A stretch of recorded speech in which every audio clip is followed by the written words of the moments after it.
লিল্লাহি তাকবীর। আমাদের শায়েখ আহমদুল্লাহ হুজুর চলে এসেছেন। উনি নামাজ এতক্ষণ হয়তো শেষ করে ফেলেছেন। আমাদের কাছে খবর এসেছিল নামাজ পড়েই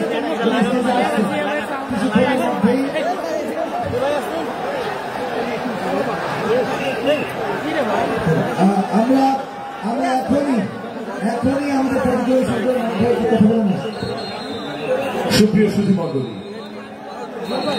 আমরা সবাই আমাদের রব মহান রাব্বুল আলামিনের প্রতি মস্তক অবনত চিত্তে কৃতজ্ঞতা জানাচ্ছি। কারণ এত বিপুল মানুষের সমাগম, এটাও নিশ্চয়ই মহান রাব্বুল আলামিনের একটা রহমত। এত মানুষ কোন সভা, কোন জনসমাবেশ, কোন রাজনৈতিক প্রোগ্রামে কি উপস্থিত হয় না।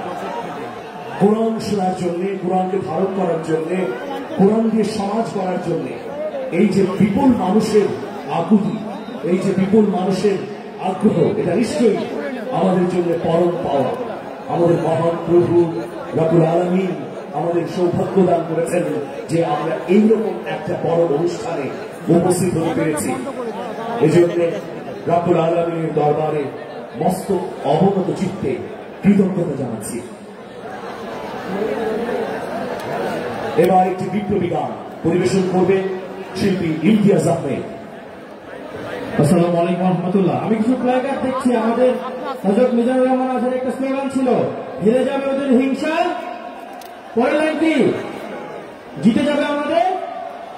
প্ল্যাকার্ডটা কোথায়? সবাই তুলুন প্ল্যাকার্ড। একটু আগে দেখেছি লেখাটা, যদি তোমাদের হিংসার আগুনে জ্বলে পুড়ে হয়ে যায়, যদি তোমাদের আক্রোশ ঝরে চুরমার হয়ে যায়, যদি তোমাদের পথে কাটা মনে করো আমাদের, ষড়যন্ত্রের জাল বুনে নাও প্রস্তুতি যুদ্ধে, যদি আমাদের ফাঁদে আটকাতে খোঁজো নানান উপায়, যদি আমাদের ফাঁদে আটকাতে খোঁজো নানান উপায়, সোজা পথে হেরে বাঁকা পথে নাও চাতুরী আশ্রয়, যদি পৃথিবীর প্রতিটি কোণায় গড়ে তোলো কারাগার, যদি আমাদের সব রাশদের বন্ধ করো দ্বার, যদি বুলেটে আঘাতে বসতি কেঁপে ওঠে থরথর, তবু স্লোগানে একটাই ধরে তুলবো বারে বার, নারে তাকবীর আল্লাহু আকবার, নারে তাকবীর আল্লাহু আকবার। সবাই নারে তাকবীর, নারে তাকবীর আল্লাহু আকবার। আমাদের প্রভু এক নবীর উম্মত, জীবন বিধানে ওই শিবানী কোরআন, তবে কেন এক নও হে মুসলমান, এক হও করিয়া ভান, তবে কেন এক নও হে মুসলমান, এক হও করিয়া ভান। সবাই একসাথে একটা স্লোগান দিতে চাই, নারে তাকবীর, নারে তাকবীর, দিল ইসলাম, দিল ইসলাম, আদিলের মাহফিল।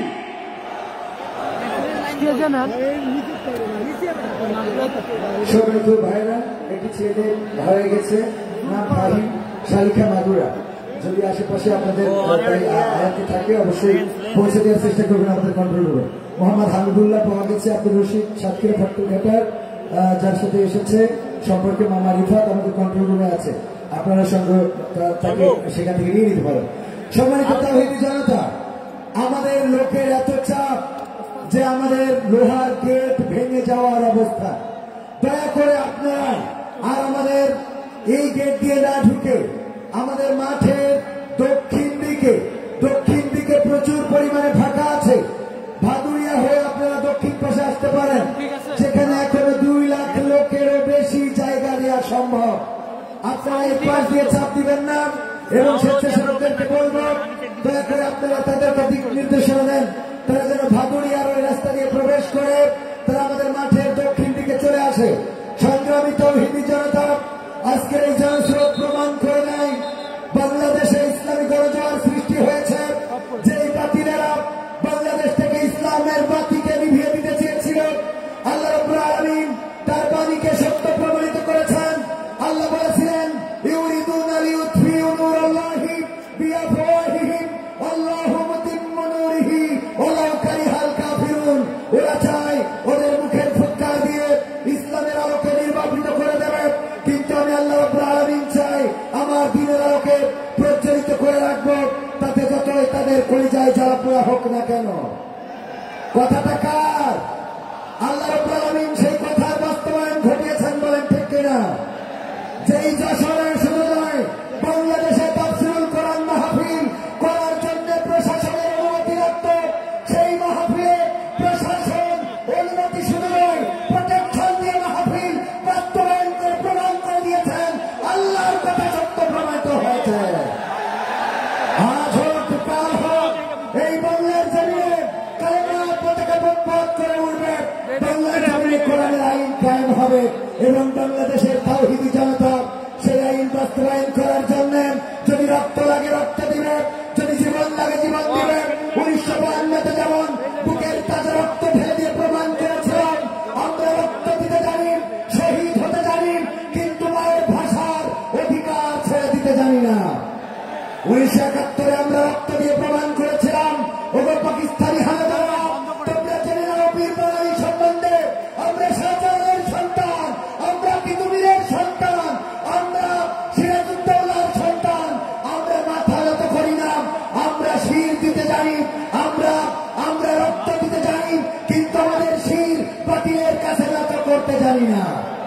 আমরা প্রমাণ করেছিলাম রক্ত দেব, জীবন দেব, শহীদ হব, বাংলাদেশের মানচিত্রে 1 ইঞ্চি মাটি ছেড়ে দেব না। 2024 এসে ছাত্র জনতা রাজপথে দাঁড়িয়ে প্রমাণ করেছিল আমরা বুকে বুলেট ধারণ করতে জানি, আমাদের বুক তোমাদের সামনে উন্মুক্ত করে দিতে জানি। তোমরা আমাদেরকে বুলেট উপহার দাও আর আমরা তোমাদের পানি পান করা, তোমরা আমাদেরকে বুলেট মারো আর আমরা তোমাদের নাস্তা করাই, আমরা রক্ত দেব, জীবন দেব, কিন্তু স্বৈরাচারের শাসন মেনে নেব না।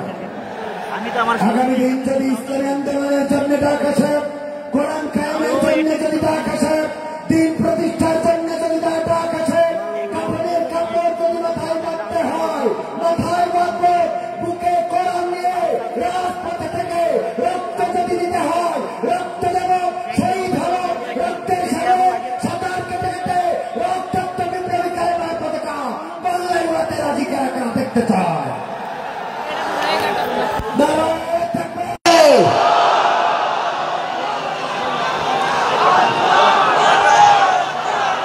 সুধী মণ্ডলী, অত্যন্ত দুঃখের বিষয় যে আমার হাতের বাম পাশে মানে পশ্চিম দিকে মানুষ পদদলিত হচ্ছে, এত বিপুল পরিমাণ মানুষ এখানে এসেছে। এইরকম বিপুল জনসমাগমের একটা মাহফিলকে সুন্দর করতে পারে কেবলমাত্র আপনাদের সহযোগিতা।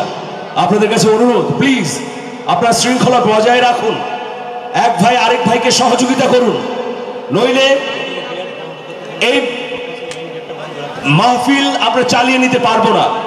মেইন গেটে কর্তৃপক্ষ যারা আছেন, যারা অবস্থান করছেন, তাদের প্রতি অনুরোধ, প্লিজ ওই গেটটি বন্ধ করে দিন। মেইন গেটে যদি কেউ থাকেন, এই শব্দ যদি শুনে থাকেন, তাহলে আপনাদের কাছে অনুরোধ, ওই গেটটি বন্ধ করে দিন। জনস্রোতের কারণে ইতোমধ্যে মানুষ পদদলিত হয়েছে। আমরা চাই না এইরকম কোরআনের মাহফিলে এসে কোনো দুর্ঘটনা ঘটুক, সেই জন্যে আপনাদের আন্তরিক সহযোগিতা প্রয়োজন। বাইরের স্বেচ্ছাসেবক যারা এই মুহূর্তে আপনাদেরকে গেটে যাওয়ার জন্য অনুরোধ করা হচ্ছে। আমাদের স্বেচ্ছাসেবক যারা মাঠে রয়েছেন, চারিদিকে রয়েছেন, সকল স্বেচ্ছাসেবককে এই মুহূর্তে মেইন গেটে যাওয়ার জন্য বিনীতভাবে মাহফিল কর্তৃপক্ষের পক্ষ থেকে অনুরোধ জানানো হচ্ছে। আমাদের প্যান্ডেলের মধ্যে যারা আছেন তারা থাকেন, কিন্তু প্যান্ডেলের বাইরে যারা আছেন সামনের স্বেচ্ছাসেবকরাও থাকবেন। বাকি যারা আছেন বাইরে রাস্তায় শৃঙ্খলা রক্ষায় যারা রয়েছেন, এই মুহূর্তে মেইন গেটে যেতে হবে এবং মেইন গেট বন্ধ থাকবে। দর্শকদেরকে বলতে চাই, শ্রোতাদেরকে বলতে চাই, দয়া করে চাপাচাপি করবেন না। প্রাণহানি যদি ঘটে, সওয়াবের চেয়ে গুনার বোঝা ভারী হবে, ঠিক কিনা? সুতরাং যদি প্রাণহানি ঘটে এর জন্য যশোরবাসী আপনারা দায়ী থেকে যাবেন। আপনাদের পায়ে হাত রেখে বলছি, মেন গেটে ভিড় জমাবেন না, ধাক্কাধাক্কি করবেন না। মাহফিলের শৃঙ্খলা রক্ষায় মেন গেটটাকে মুক্ত করে দিন। মাহফিল আজকে যদি না দেখতে পান আরো মাহফিল হবে, ঠিক কিনা? যারা এসেছেন তাদেরকে শুনতে দেন, যারা এসেছেন তাদেরকে দেখতে দেন। কিন্তু মেন গেটে চাপাচাপি যারা করছেন, আমাদের দক্ষিণ পাশে ভাদুড়িয়া দিয়ে প্রবেশ করেন। প্রিয় উপস্থিতি, আমরা টোরে দেখতে পাচ্ছি আমাদের দক্ষিণ প্রিয় উপস্থিতি, মাহমুদুল হাসান, 5 বছর বয়সী মাহমুদুল হাসান হারিয়ে গেছে। আমাদের এখানে অনেক খবর আসছে, অনেক ছোট শিশুরা হারিয়ে যাচ্ছে। প্লিজ অভিভাবকদের প্রতি অনুরোধ, আপনারা আপনাদের বাচ্চাদের খেয়াল রাখুন, আপনাদের নিজস্ব জিনিসপত্র খেয়াল রাখুন।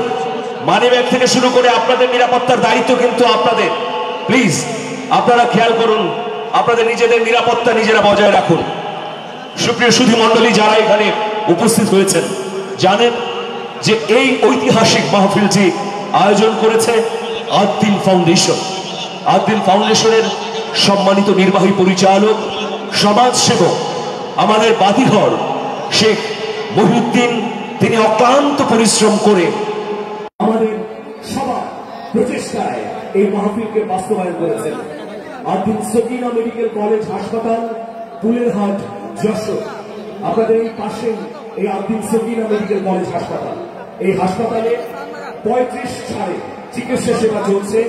আপনারা যে কেউ স্বল্প মূল্যে বিশ্বের অন্যান্য রাষ্ট্রের মতো উন্নত মানের চিকিৎসা সেবা নিতে পারেন আদ্দিন সকিনা মেডিকেল কলেজ হাসপাতাল থেকে। এই হাসপাতালটি ব্যবসায়িক উদ্দেশ্যে প্রতিষ্ঠিত হয়নি।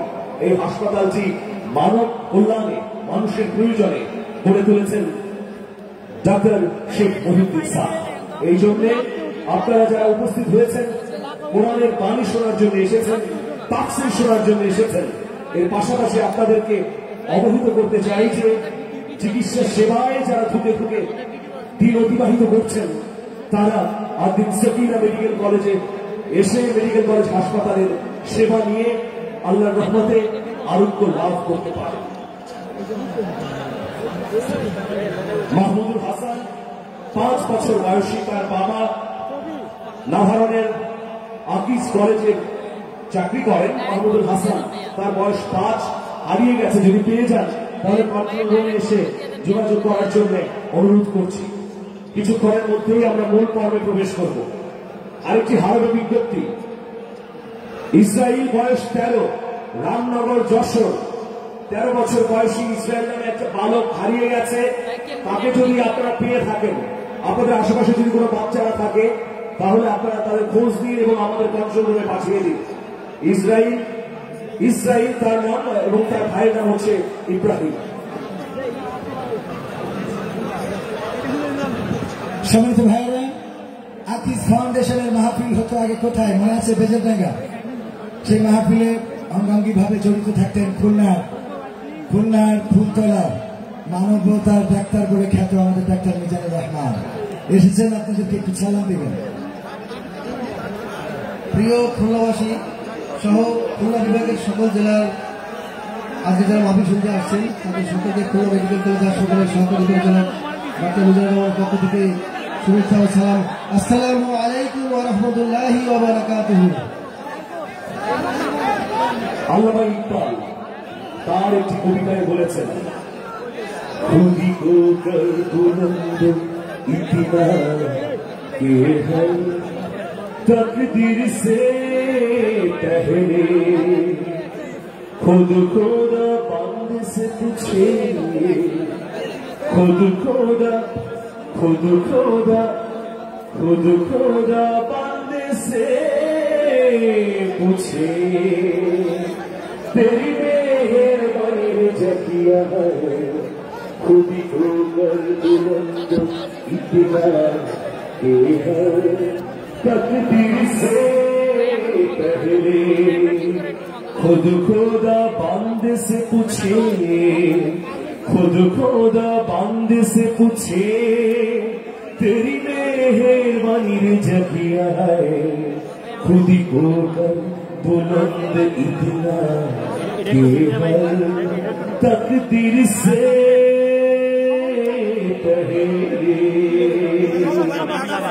अंतुम मुस्तफाल अमल कायतिए कुम दुनिया मिनल अंतुम मुस्तफाल अमल कायतिए कुम दुनिया मिनल ليوهيك الحق ويزيها ظلم ليوهيك الحق ويزيها ظلم فقدموا وأسرعوا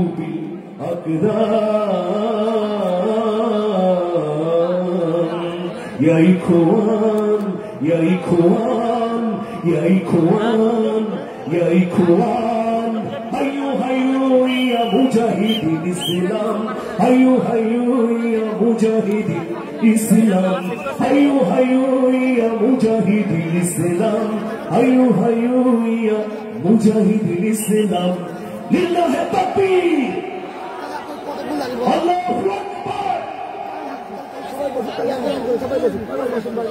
নারায়ে তাকবীর নারায়ে তাকবীর। সম্মানিত ভাইয়েরা, সম্মানিত স্বেচ্ছাসেবক বৃন্দ, সবাইকে বাইরে যারা আছেন মেইন গেটে যাওয়ার জন্য আবারও বিনীতভাবে অনুরোধ জানাচ্ছি। মেইন গেটে আমাদের দর্শক শ্রোতা, আপনাদের অনুরোধ করবো আর ভিড় জমাবেন না। ওখানে পদদলিত হয়ে যদি কেউ পিষ্ট হয়ে মারা যায়, যশোরবাসী নিজেদের বিবেকের কাছে দায়ী থেকে যাবেন। দয়া করে এই কল্যাণমূলক মাহফিল, যে মাহফিল থেকে মানুষ পথের দিশা পেতে চায়, যে মাহফিলে এসে মানুষ বাঁচার রাস্তা খুঁজতে চায়, যে মাহফিলে এসে মানুষ আগামী জীবন সুন্দর করার পথে নিতে চায়, সেই মাহফিলে আসতে যেয়ে অথবা এসে যদি অনাকাঙ্ক্ষিত করে দুর্ঘটনা ঘটে যায়, সেটাই মাহফিলের জন্য যেমন ক্ষতি, তেমন আমাদের যশোরবাসীর জন্যও কলঙ্কের হবে, কলঙ্কজনক বলে মনে হবে। বিবেকের কাছে আমরা দায়বদ্ধ থেকে যাব। এই জন্য দয়া করে আপনারা মেইন গেট দিয়ে কেউ ভিতরে ঢুকার চেষ্টা করবেন না। আমাদের ভাদুরিয়া দিয়ে দক্ষিণ পাশে আপনারা আসতে পারেন, যেখানে এখনো 2 লক্ষ লোক বসতে পারবে। সম্মানিত ভাইয়েরা,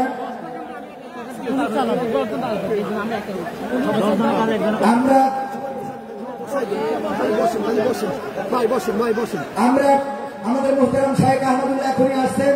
উনার ডকুমেন্টারিটা উনি আসার আগে শেষ করতে বলেছেন।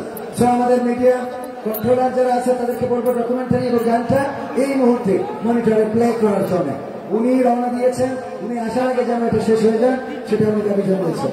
উনি একটা ডকুমেন্টারি পাঠিয়েছিলেন নতুন করে, যেটা আমাদের এখানে প্লে করা সম্ভব হবে না, কারণ নেটওয়ার্ক পাচ্ছে না আমাদের, যেটা আছে সেটা।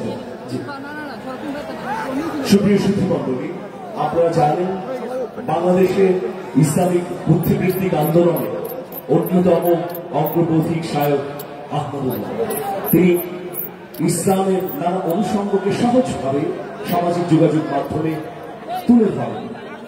তার সহজবোধ্য এই সমাধান, ইসলামের কোরআন এবং হাদিসের আলোকে যে সমাধান, তা মানুষের কাছে সহজেই বোধগম্য হয় বলে ইতিমধ্যে মানুষের কাছে তিনি প্রিয় হয়ে উঠেছেন, হয়েছেন জনপ্রিয়। প্রতিষ্ঠা করেছেন আস-সুন্নাহ ফাউন্ডেশন। এই ফাউন্ডেশনের মাধ্যমে সারা বাংলাদেশে সেবার নানাবিধ কার্যক্রম ছড়িয়ে দিচ্ছেন শায়ক আহমদুল্লাহ হাফিজুল্লাহ। শায়ক আহমদুল্লাহ হাফিজুল্লাহ প্রতি আমাদের নিরন্তর ভালোবাসা। তিনি অত্যন্ত ব্যস্ত সময়ের মধ্যেও আমাদেরকে সময় দিয়েছেন। আজকে তিনি পবিত্র কোরআন থেকে তাফসীর করবেন। আমরা তার কাছ থেকে তাফসীর শুনে সেগুলো আমাদের জীবনে বাস্তবায়ন করার চেষ্টা করব। প্রিয় উপস্থিতি, আমরা এখন শায়ক আহমদুল্লাহ হাফিজাহুল্লাহ জীবনের চুম্বক অংশ দেখতে চাই। আমি তারিখ ভাইকে অনুরোধ করব এই তথ্যচিত্রটি চালাবার জন্য।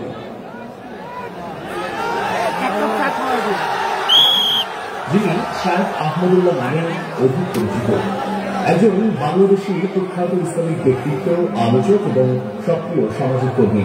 তিনি আস-সুন্নাহ ফাউন্ডেশন প্রতিষ্ঠা করেছেন এবং বর্তমানে এই প্রতিষ্ঠানের দায়িত্ব পালন করছেন। দেশে বিদেশে তিনি ইসলামিক দাওয়াতি মিশনের নানা কর্মতৎপরতার সঙ্গে যুক্ত। ইতিমধ্যে কোরিয়া, জাপান, ভারত, আরব আমিরাত সহ নানা দেশে ইসলামিক লেকচার দেওয়ার জন্য তিনি আমন্ত্রিত হয়েছেন। বর্তমানে তিনি নারায়ণগঞ্জের ভূমিপল্লী জামে মসজিদের খতিব হিসেবে দায়িত্ব পালন করছেন। আহমদুল্লাহ 1981 সালের 15 ডিসেম্বর লক্ষ্মীপুর জেলার সদর উপজেলার বশিকপুর গ্রামে জন্মগ্রহণ করেন। তার পিতার নাম মোহাম্মদ দেলোয়ার হোসেন এবং মাতার নাম মুসাম্মদ দেলোয়ারা বেগম। আহমদুল্লাহ পিতা ব্যবসায়ী এবং মাতা গৃহিণী ছিলেন। 6 ভাই বোনের মধ্যে তিনি দ্বিতীয়। আহমদুল্লাহর নিজের 3 পুত্র এবং 1 কন্যা সন্তান রয়েছে। আহমদুল্লাহ শিশু অবস্থায় তার পিতা, মাতা ও চাচার কাছ থেকে বাল্য শিক্ষা লাভ করেন। এরপর নিজ গ্রাম বশিকপুর প্রাথমিক বিদ্যালয়ে 3য় শ্রেণী পর্যন্ত পড়াশোনা করেন। মাঝদির নিকটবর্তী হরিনারায়ণপুরের দানাপুর কওমি মাদ্রাসায় নুরানি প্রাথমিক 3 জামাত এবং লক্ষ্মীপুরের চন্দ্রগঞ্জ বোয়ালিয়া কওমি মাদ্রাসায় উর্দু ভাষা শিক্ষা লাভ করেন। এরপর ফজল উলুম কওমি মাদ্রাসা হাতিয়ায় ভর্তি হন। এখানে মুফতি ফজলুল্লাহ শাকরিদ মুফতি সাইফুল ইসলামের নিকট মিজান নাহবিমির শিক্ষা গ্রহণ করেন। এই শিক্ষক তার নাম আহমদ হুসাইন থেকে পরিবর্তন করে আহমদুল্লাহ রাখেন। 1985 সালের বন্যায় হাতিয়া অঞ্চল ক্ষতিগ্রস্ত হলে আহমদুল্লাহ নোয়াখালী ত্যাগ করে চট্টগ্রামের দারুল উলুম হাসনাজারি মাদ্রাসায় ভর্তি হন। এই মাদ্রাসায় তিনি মুফতি শহীদুল্লাহ শাকরিদ ও খাদেম ছিলেন। এছাড়াও এই মাদ্রাসায় জাকারিয়া আব্দুল্লাহ ও আনাস মাদানির সহপাঠী ছিলেন। হাসনাজারি পড়ার পর তিনি যশোরের দরাচালা কওমি মাদ্রাসায় ভর্তি হন এবং এই মাদ্রাসার অধীনে বেফাক বোর্ডের সার্বিয়া পরীক্ষায় 10ম স্ট্যান্ড, মিশকাত ক্লাসে 3য় স্ট্যান্ড এবং দাওরাই ক্লাসে 2য় স্ট্যান্ড করেন। সর্বশেষ খুলনা দারুল উলুম কওমি মাদ্রাসা থেকে ইফতার সম্পন্ন করেন। শাহ আহমদুল্লাহ শিক্ষা জীবন শেষ করার পর 2003 সালে দারুল রাশাদ বীরপুর কওমি মাদ্রাসায় শিক্ষক হিসেবে যোগদান করেন। পাশাপাশি নিকটস্থ মিরপুরের বাইতুল ফালাহ জামে মসজিদে ইমামতি ও খতিবের দায়িত্ব পালন করেন। 2009 সালে ঢাকা ত্যাগ করে সৌদি আরবে গমন করেন এবং ধর্ম মন্ত্রণালয়ের আওতায় পশ্চিম দাম্মাম ইসলামী দাওয়া কেন্দ্রের অনুবাদক এবং ধর্ম প্রচারক হিসেবে যোগদান করেন। তবে সেখানে 10 বছর কাজ করার পরে প্রখ্যাত ইসলামিক স্কলার খন্দকার আব্দুল্লাহ জাহাঙ্গীরের পরামর্শে বাংলাদেশে ফিরে আসেন। দেশে এসে তিনি আসুন্নাহ ফাউন্ডেশন নামের সমাজসেবী সংস্থা প্রতিষ্ঠা করেন। তিনি আসুন্নাহ ফাউন্ডেশনের মাধ্যমে সমাজের সর্বস্তরে সেবামূলক কর্মকাণ্ড ছড়িয়ে দিচ্ছেন। শাহ আহমদুল্লাহর জন্য আমাদের নিরন্তর দোয়া এবং ভালোবাসা থাকল। আমাদের প্রভু এক নবীর উম্মত, জীবন বিধান ওই শিবানী কোরআন। আমাদের প্রভু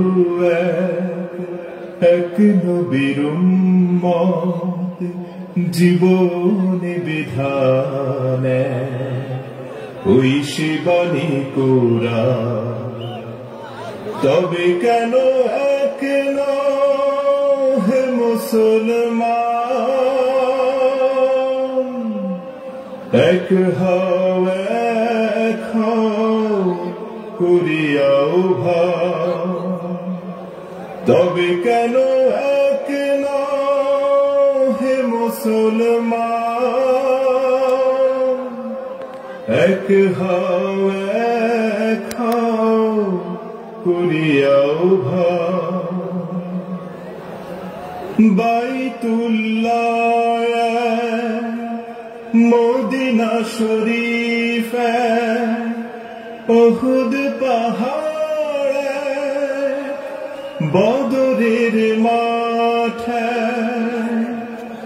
বাইতুল্লাহ মদিনা শরীফ উহুদ পাহাড় বদরের মাঠ।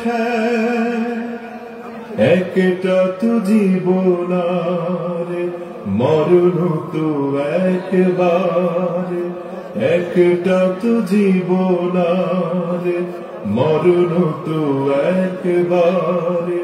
সকলের তরে আছে একই স্থান। তবে কেন এক হে মুসলমান,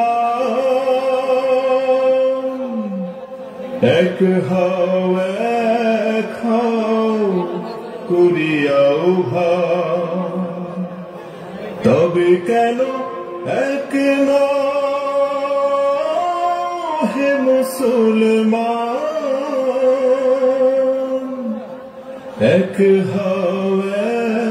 হও করিয়াও ভান। হাসরের মাঠে মিজানের মাপে লৌহে মাহফুজে পুল সিরাত হাসরের মাঠে মিজানের মাপে লৌহে মাহফুজে লিল্লাহি তাকবীর, লিল্লাহি তাকবীর। শেখ আহমদুল্লাহ আগমন যশোরবাসীর পক্ষ থেকে, খুলনাবাসীর পক্ষ থেকে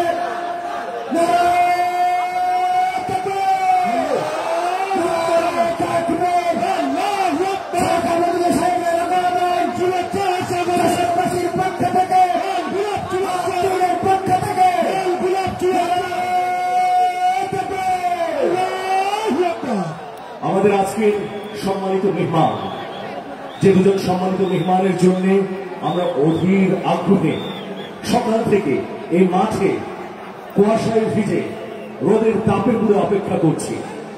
পবিত্র কোরআনের জন্য এই অপেক্ষা, সেই অপেক্ষার অবসান ঘটতে যাচ্ছে, ঘটলো বলেই বলা যায়। যেন কবির সেই কবিতার মতো, কত যে আধার পরটা পাড়ায় ধন বলে জানি না তার, দারুঙ্গি বনে কাঁপছে সবুজ পাতা। প্রিয় হাজিরিন, আমাদের মধ্যে উপস্থিত হয়েছেন আস-সুন্নাহ ফাউন্ডেশনের চেয়ারম্যান, বিশিষ্ট ইসলামিক চিন্তাবিদ, যিনি সামাজিক যোগাযোগ মাধ্যমে ইসলামের নানা অনুষঙ্গ তুলে ধরে আমাদের জীবনযাপনের সহজ এবং সরল পথ দেখান। আমাদের অত্যন্ত প্রিয় মানুষ, আমাদের বাতিঘর শায়খ আহমদুল্লাহ হাফিজাহুল্লাহ। লিল্লাহি তাকবীর, লিল্লাহি তাকবীর। আজকের এই চমৎকার এবং হৃদয়গ্রাহী ঐতিহাসিক তাফসীর মাহফিল যিনি বাস্তবায়ন করেছেন, আমাদের আরেক অভিভাবক, আরেক বাতিঘর ডাক্তার শেখ মহিউদ্দিন স্যারকে আমি এখানে আসার অনুরোধ করছি। ডাক্তার শেখ মহিউদ্দিন স্যার শায়খ আহমদুল্লাহ হাফিজাহুল্লাহ সম্পর্কে দু একটি কথা বলে মঞ্চ ছেড়ে দেবেন। আপনি পরিচয় করিয়ে দিয়ে এই মাহফিলটি শুরু করবেন। ভাই আমার প্রেমটা ঠিক করে দিন ভাইয়া, ভাই আমার প্রেমটা ঠিক করে দেন। সবাই একটু লাইট চালায়, মোবাইলের লাইট চালায়, একটু মোবাইলের লাইট, সবাই মোবাইলের লাইট, সবাই মোবাইল লাইট, সবাই মোবাইলের লাইট, সবাই সবাই জ্বালায়, সাউন্ডটা কমাও, সবাই জ্বালায়, সবাই জ্বালায়। তোমার সাউন্ডটা কমাও। লিল্লাহি তাকবীর, লিল্লাহি তাকবীর, আল্লাহু আকবার। আউটপুটটা কমান ভাই, হেডফোনের সাউন্ডটা কমান, সাউন্ড কমান। পতাকা কোনো উঠা দিন, পতাকা কোনো, পতাকা কোনো উঠা দিন। এরকম কমা মার, কমছে কমছে। ঠিক আছে, থ্যাংক ইউ, জাযাকাল্লাহ। হাওয়াই হাওয়াই ইনশাআল্লাহ। এবার আপনারা খুশি ইনশাআল্লাহ? আলহামদুলিল্লাহ খুশি, আলহামদুলিল্লাহ খুশি তো। আজকে যিনি আপনাদের সামনে কথা বলবেন, গান করবেন, উনি আমাকে অত্যন্ত ভালোবাসেন, উনি আমাকে অত্যন্ত ভালোবাসেন। আমি ওনাকে ভালোবাসি কিনা সেটা উনি বলবেন, আমি জানি না। এই কথা বলছেন, আমি ওনাকে ভালোবাসি কিনা সেটা উনি জানেন, আমি জানি না। আমি ওনাকে অত্যন্ত ভালোবাসি, ঠিক আছে? কথা বলছে এবার এবার কথা শুনে ইনশাআল্লাহ। বেশি পরিচয় নেই, আমার কথা বলতে ইনশাআল্লাহ, কাজে বলতে ওনার কাজে, ওনার পরিচয়, ওরা আপনারা সবাই জানেন আল-সুন্নাহ ফাউন্ডেশন কি কি কাজ করে আপনি জানেন, এবং আল-সুন্নাহ ফাউন্ডেশনের উনি হচ্ছে কর্মকর্তা। এবার ওনার কাছ থেকে আমরা কথা শুনি ইনশাআল্লাহ। আসসালামু আলাইকুম।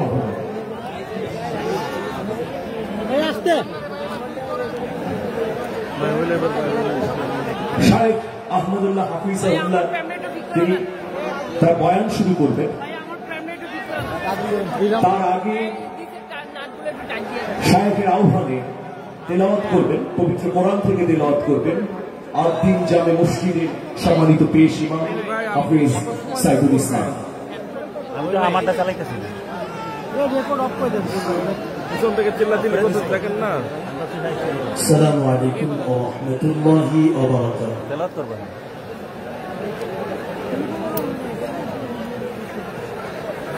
أعوذ بالله من الشيطان الرجيم.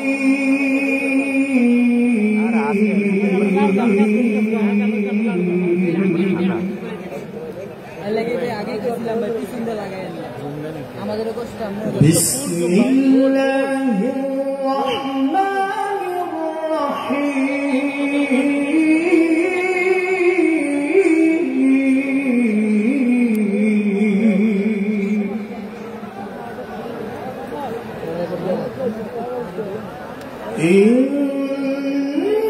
إن ربك لبالمرصاد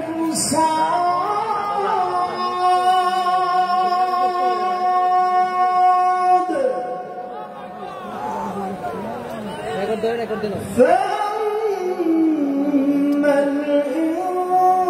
الإنسان إذا ما ابتلاه ربه فأكرمه ونعمه فيقول ربي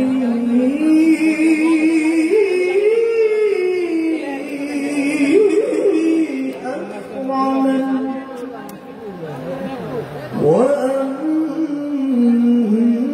وأما إذا ما ابتلاه فقدر عليه رزقه فيقول ربي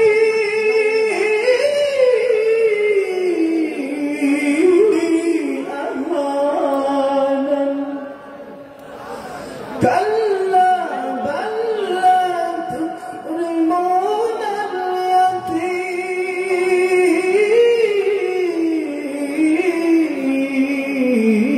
اليتيم ولا تحاضون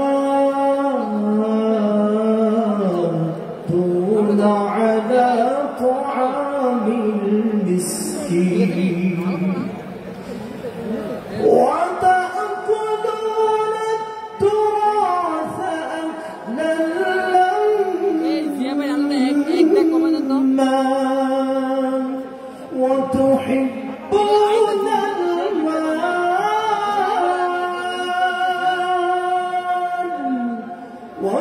وتحبون المال حبا جما كلا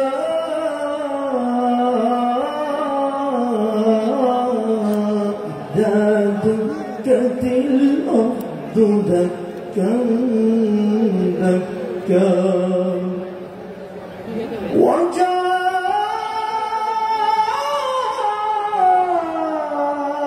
ربك والملك صفا صفا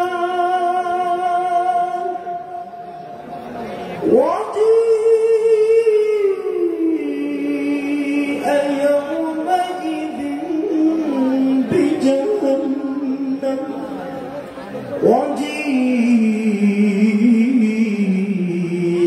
يومئذ بجهنم يومئذ يتذكر الإنسان وأنى له الذكرى يقول يا ليتني يقول يا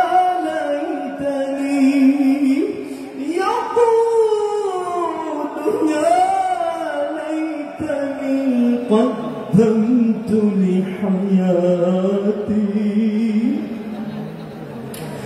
فيومئذ لا يعذب عذابه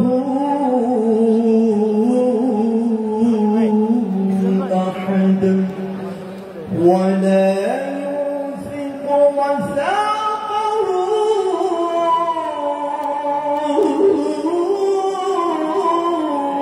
أحد يا أيتها النفس المطمئنة ارجعي إلى ربك راضية راضية راضية ارجعي إلى ربك راضية راضية راضية مرضية فادخلي في عبادي وادخلي جنتي. صدق الله. टेबल का पत्थर करो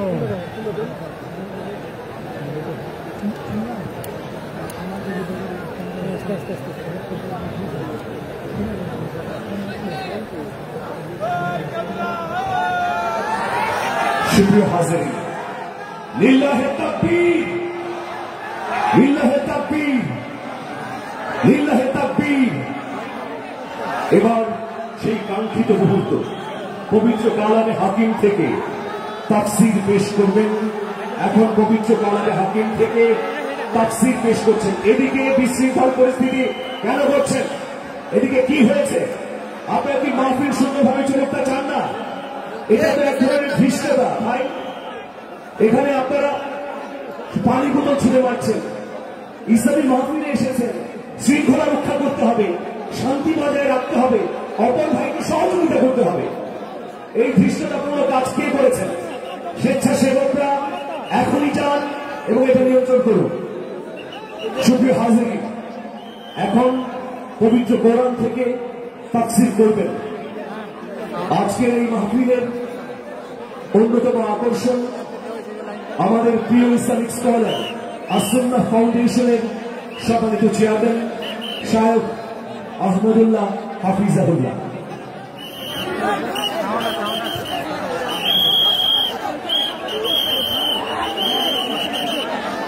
আসসালামু আলাইকুম ওয়া রাহমাতুল্লাহি ওয়া বারাকাতুহু। আপনারা সবাই ভালো আছেন? আলহামদুলিল্লাহ আলহামদুলিল্লাহ। আল্লাহ রাব্বুল আলামিন আমাদের সবাইকে ভালো থেকে নেক আমল করে আজকের এই মাহফিল থেকে উপকারী কথাগুলো শুনে আমরা নিয়ত করে যাওয়ার তৌফিক দান করুন। আমিন। আলহামদুলিল্লাহ الحمد لله نحمده ونستعينه ونستغفره ونؤمن به ونتوكل عليه ونعوذ بالله من شرور أنفسنا ومن سيئات أعمالنا من يهده الله فلا مضل له ومن يضلله فلا هادي له وأشهد أن لا إله إلا الله وحده لا شريك له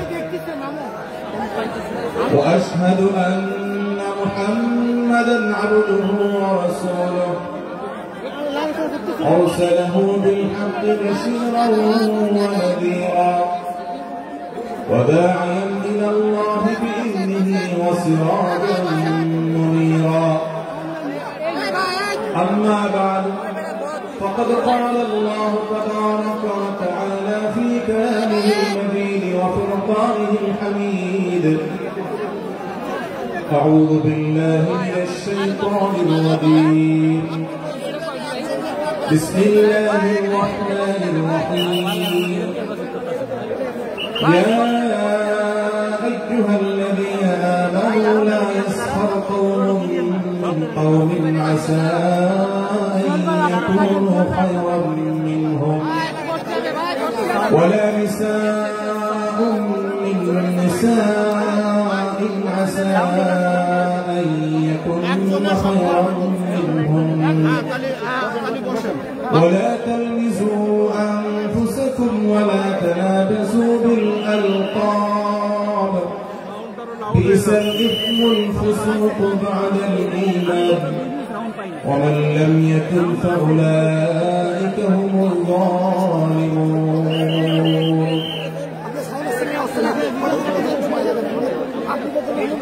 আব্দুল ফাউন্ডেশন কর্তৃক আয়োজিত আজকের এই ঐতিহাসিক মাহফিলের সম্মানিত সভাপতি ওয়াজিবুল ইহতিরাম সম্মানিত উলামায়ে কেরাম, দূর দূরান্ত থেকে আগত, দেশের প্রত্যন্ত অঞ্চল থেকে আসা আমার প্রাণ প্রিয় দিনদরদী ভাইয়েরা এবং পর্দার আড়াল থেকে যে সমস্ত মা বোনরা আমাদের শুনছেন, সে সকল মা বোনেরা, আল্লাহ রাব্বুল আলামিন আমাদেরকে কোরআনে কারীম থেকে, নবী করিম সাল্লাল্লাহু আলাইহি ওয়াসাল্লামের হাদিস থেকে গুরুত্বপূর্ণ বক্তব্য শোনার জন্য আজ আব্দুল সকিনা মেডিকেল কলেজ হসপিটালে এই বিশাল মাঠে সমবেত হওয়ার তৌফিক দিয়েছেন। সেজন্য রব্বে কারীমের কাছে আমরা শুকরিয়া জানাই, আলহামদুলিল্লাহ। সম্মানিত উপস্থিতি, এই বিশাল বড় জনসমাগম, এই বিশাল বড় ওয়াজ মাহফিল, এই মাহফিলের শৃঙ্খলা রক্ষা করার জন্য এবং মাহফিলটিকে সুচারুরূপে শেষ পর্যন্ত সমাপ্ত করবার জন্য আমাদের প্রত্যেকের সহযোগিতা প্রয়োজন। আমরা অনেকেই বেশ নীরবে নিঃশব্দে আলোচনা শুনছি, আবার এর মধ্যে আশপাশ থেকে বিভিন্ন আওয়াজ শোনা যাচ্ছে। আমি আপনাদেরকে বিনীতভাবে অনুরোধ করতে চাই, সবাই নীরবতা অবলম্বন করুন এবং সবাই শৃঙ্খলা মেনটেন করে চলুন। আমরা কিছুটা অসুবিধা অনুভব করছি, হয়তো অনেকে দেখতে পাচ্ছি না, কিন্তু বিশাল বড় মনিটর আছে, অনেকগুলো মনিটর, এলইডি মনিটর রাখা আছে।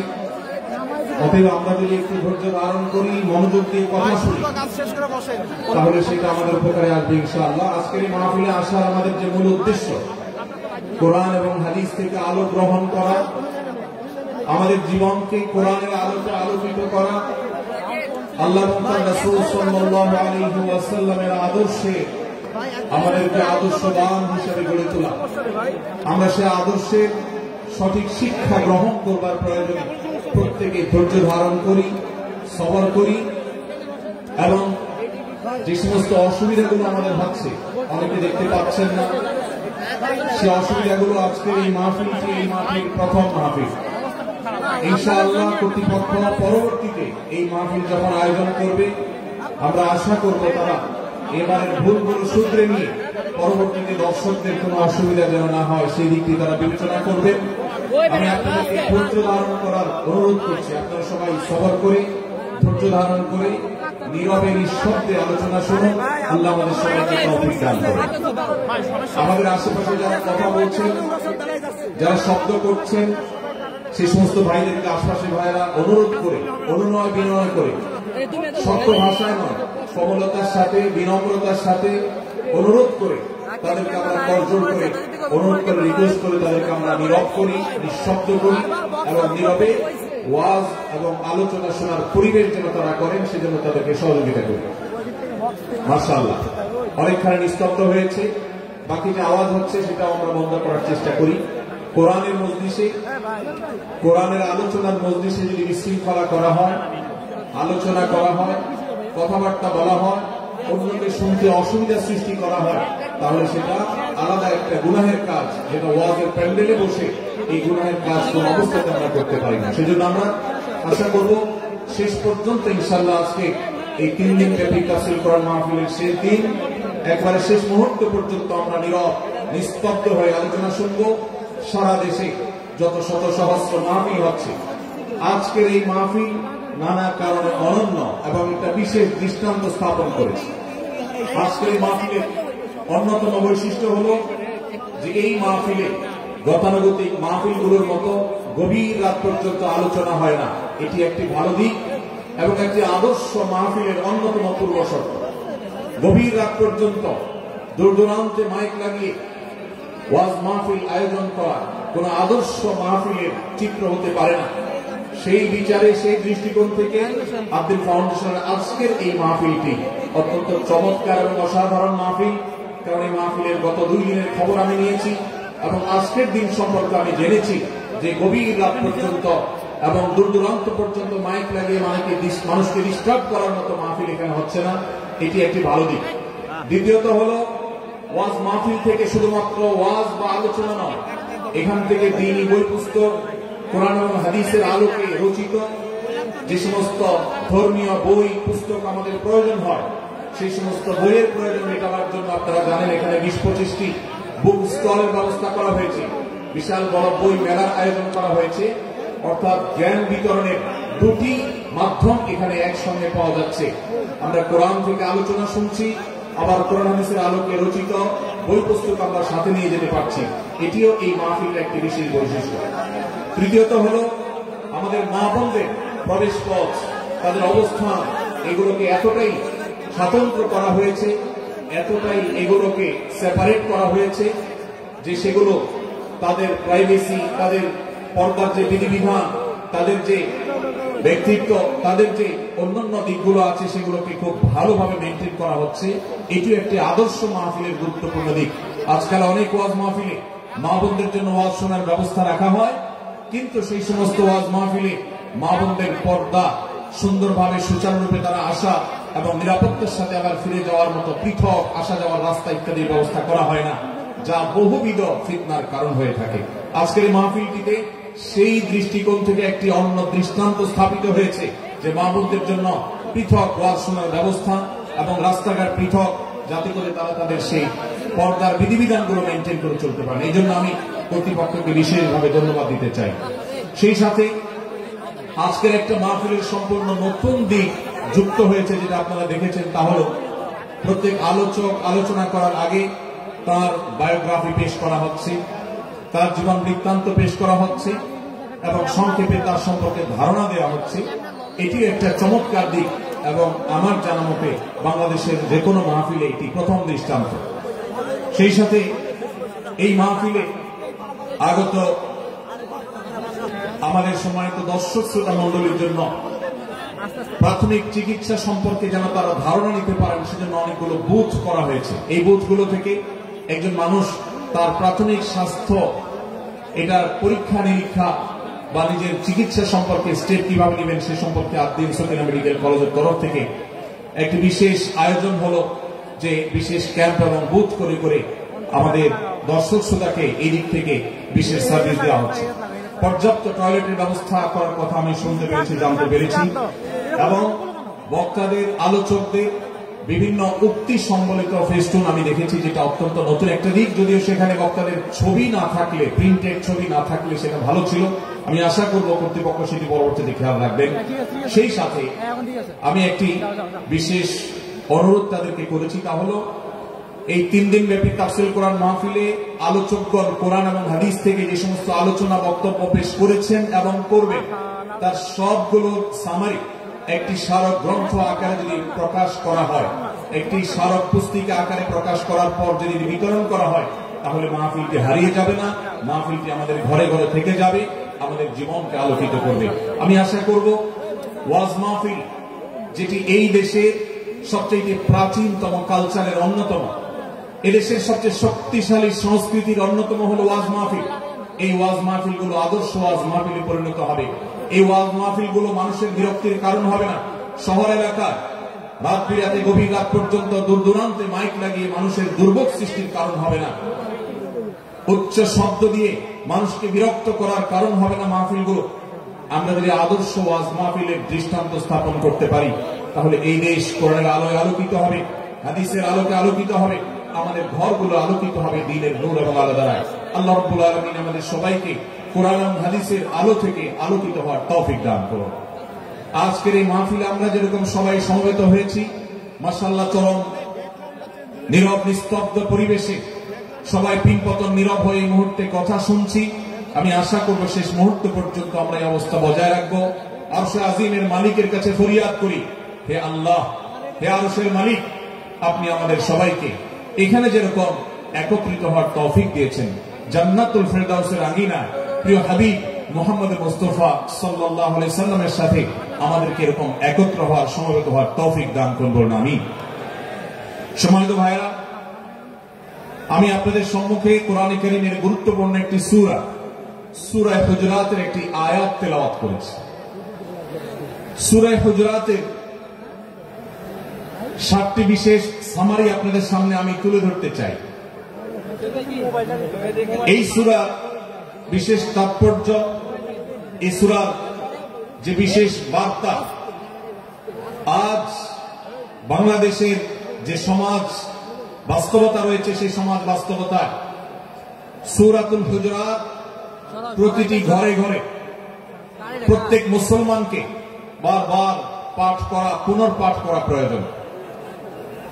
আমার রব, আমার আল্লাহ যদি আমাকে শক্তি সামর্থ্য দিতেন, আমি আমার দেশের প্রত্যেক মুসলিম ভাইকে বোনকে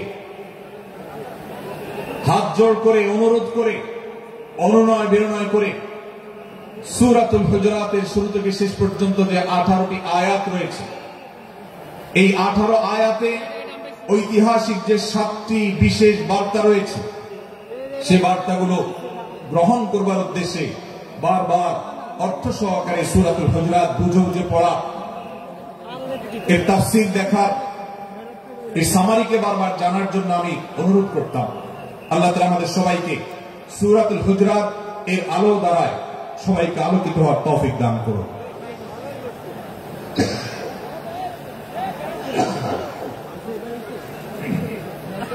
সম্মানিত উপস্থিতি, আমি যে সূরার সামারি আপনাদেরকে বলতে যাচ্ছি, যে সূরাকে সামনে রেখে আজকের এই ঐতিহাসিক মাহফিলে কোরআনে কারীমের দেওয়া 7টি বার্তা দিতে চাইছি, সেই সূরার নাম হলো সূরাতুল হুজুরাত। এই সূরা কোরআনে কারীমের 26তম পারায় অবস্থিত এবং এই সূরা কোরআনে কারীমের সূরার যে সিরিয়াল, সেই সূরার সিরিয়ালে 49তম সূরা। এই সূরার আয়াত সংখ্যা হলো 18।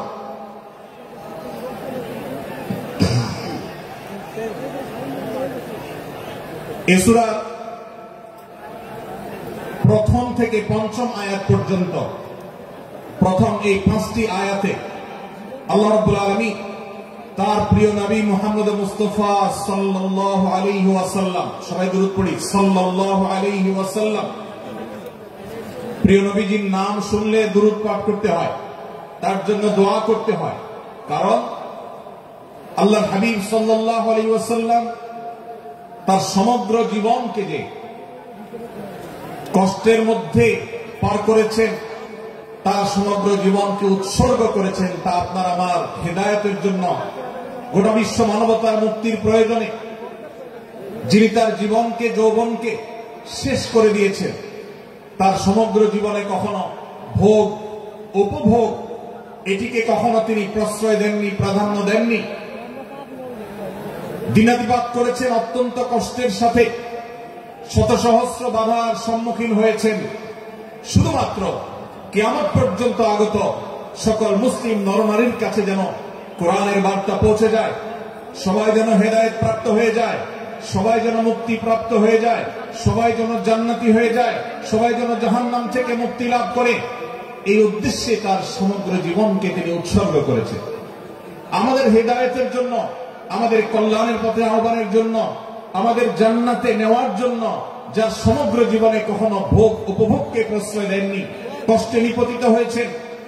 তিনি চাইলে মক্কার রাজত্ব করতে পারতেন, তিনি চাইলে মক্কার সবচেয়ে ভোগী মানুষ হতে পারতেন, কিন্তু সেটা না করে তিনি যে ত্যাগের দৃষ্টান্ত স্থাপন করেছেন, প্রিয় নবী মুহাম্মদ সাল্লাল্লাহু আলাইহি সাল্লামের সেই অবদানের স্বীকৃতি স্বরূপ আমরা তার নাম যখনই শুনব সাল্লাল্লাহু আলাইহি ওয়াসাল্লাম বলে তার প্রতি আল্লাহর রহমত যেন অনুগ্রহ যেন নাজিল হয় সেজন্য দোয়া করব।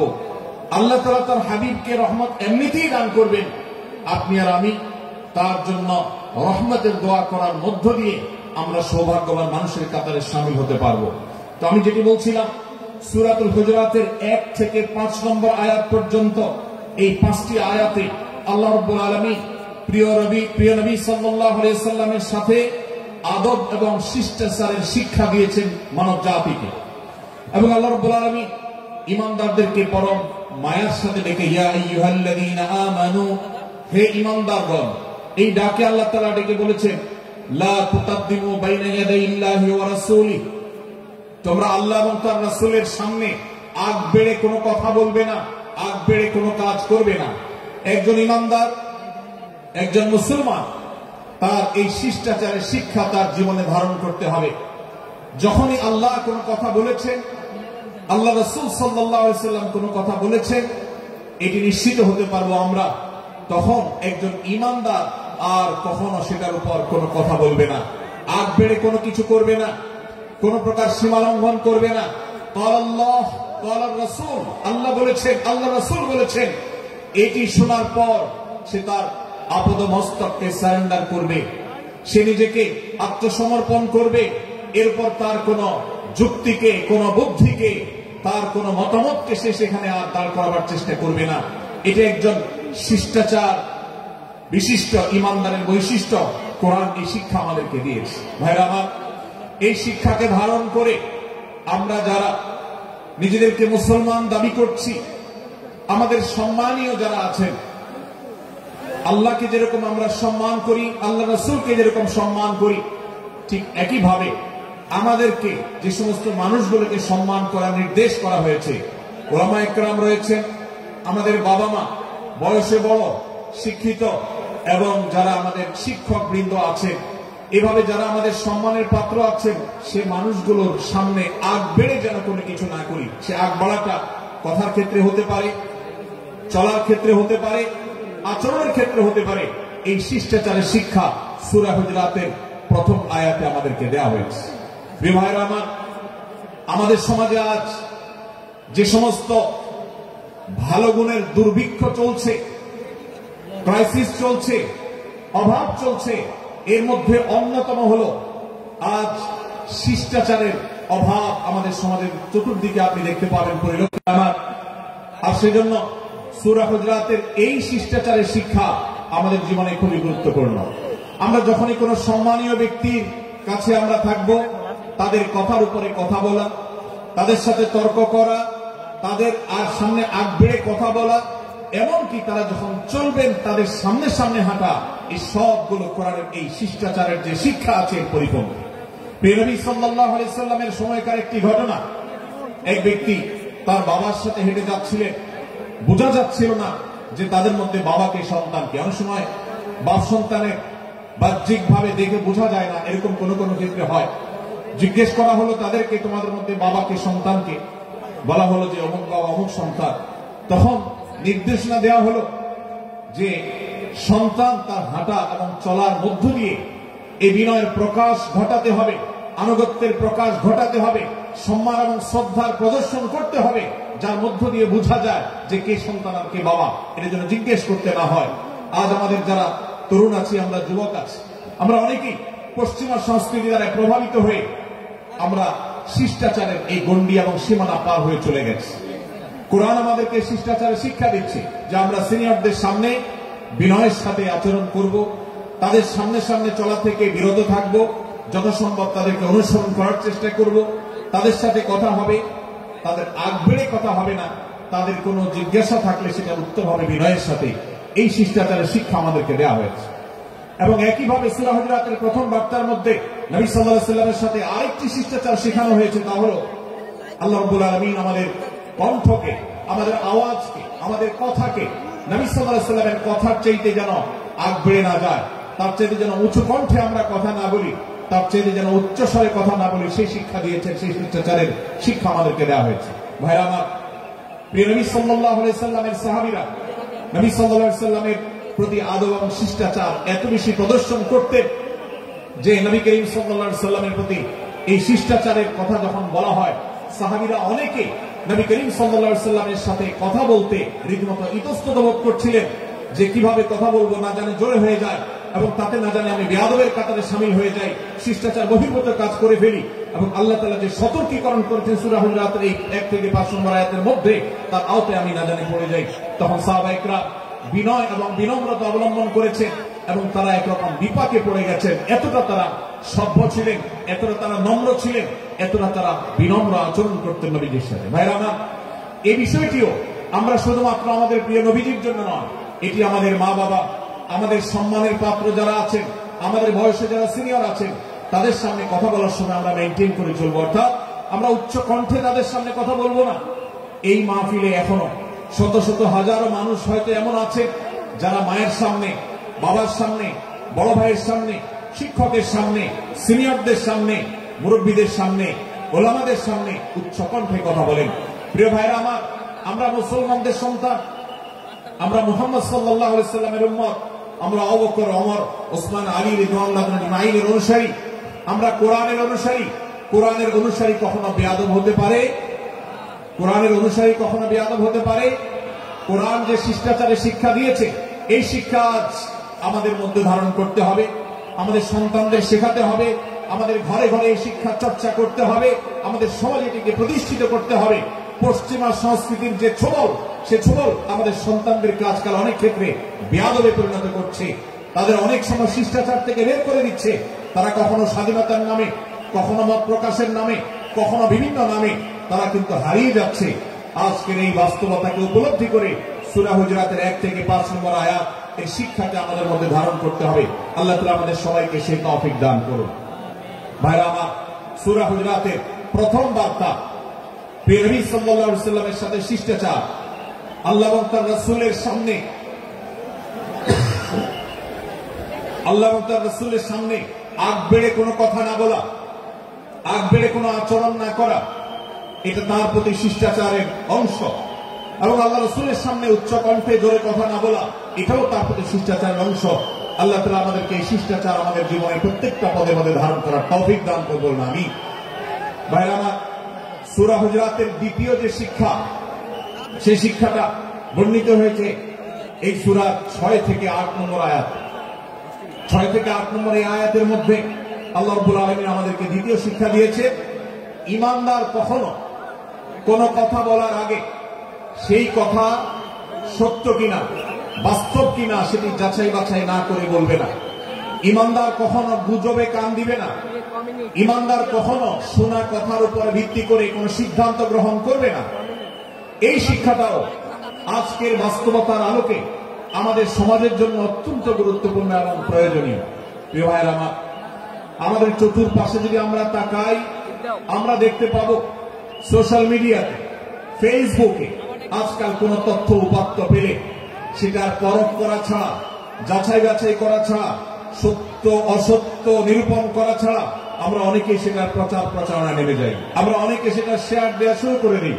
আমরা অনেকে এটার উপর ভিত্তি করে অনেককে নিন্দা মন্দ করা শুরু করে দিই।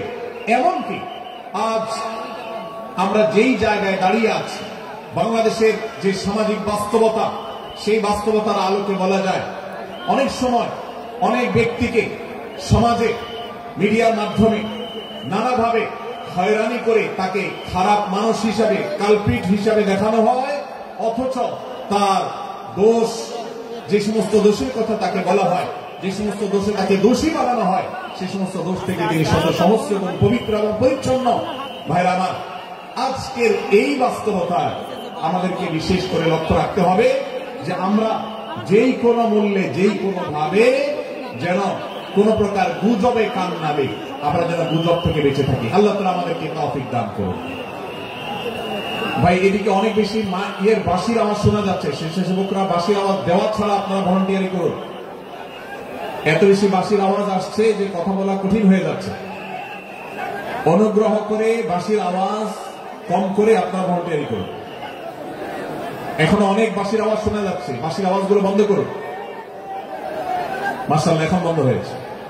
আমরা মেহেরবানি করে বাম পাশে থেকে কিছুটা আওয়াজ পাচ্ছি, একটু নীরব নিস্তব্ধ হওয়ার জন্য অনুরোধ করছি। একটু নীরব নিস্তব্ধ না হলে কথা বলা যাবে না।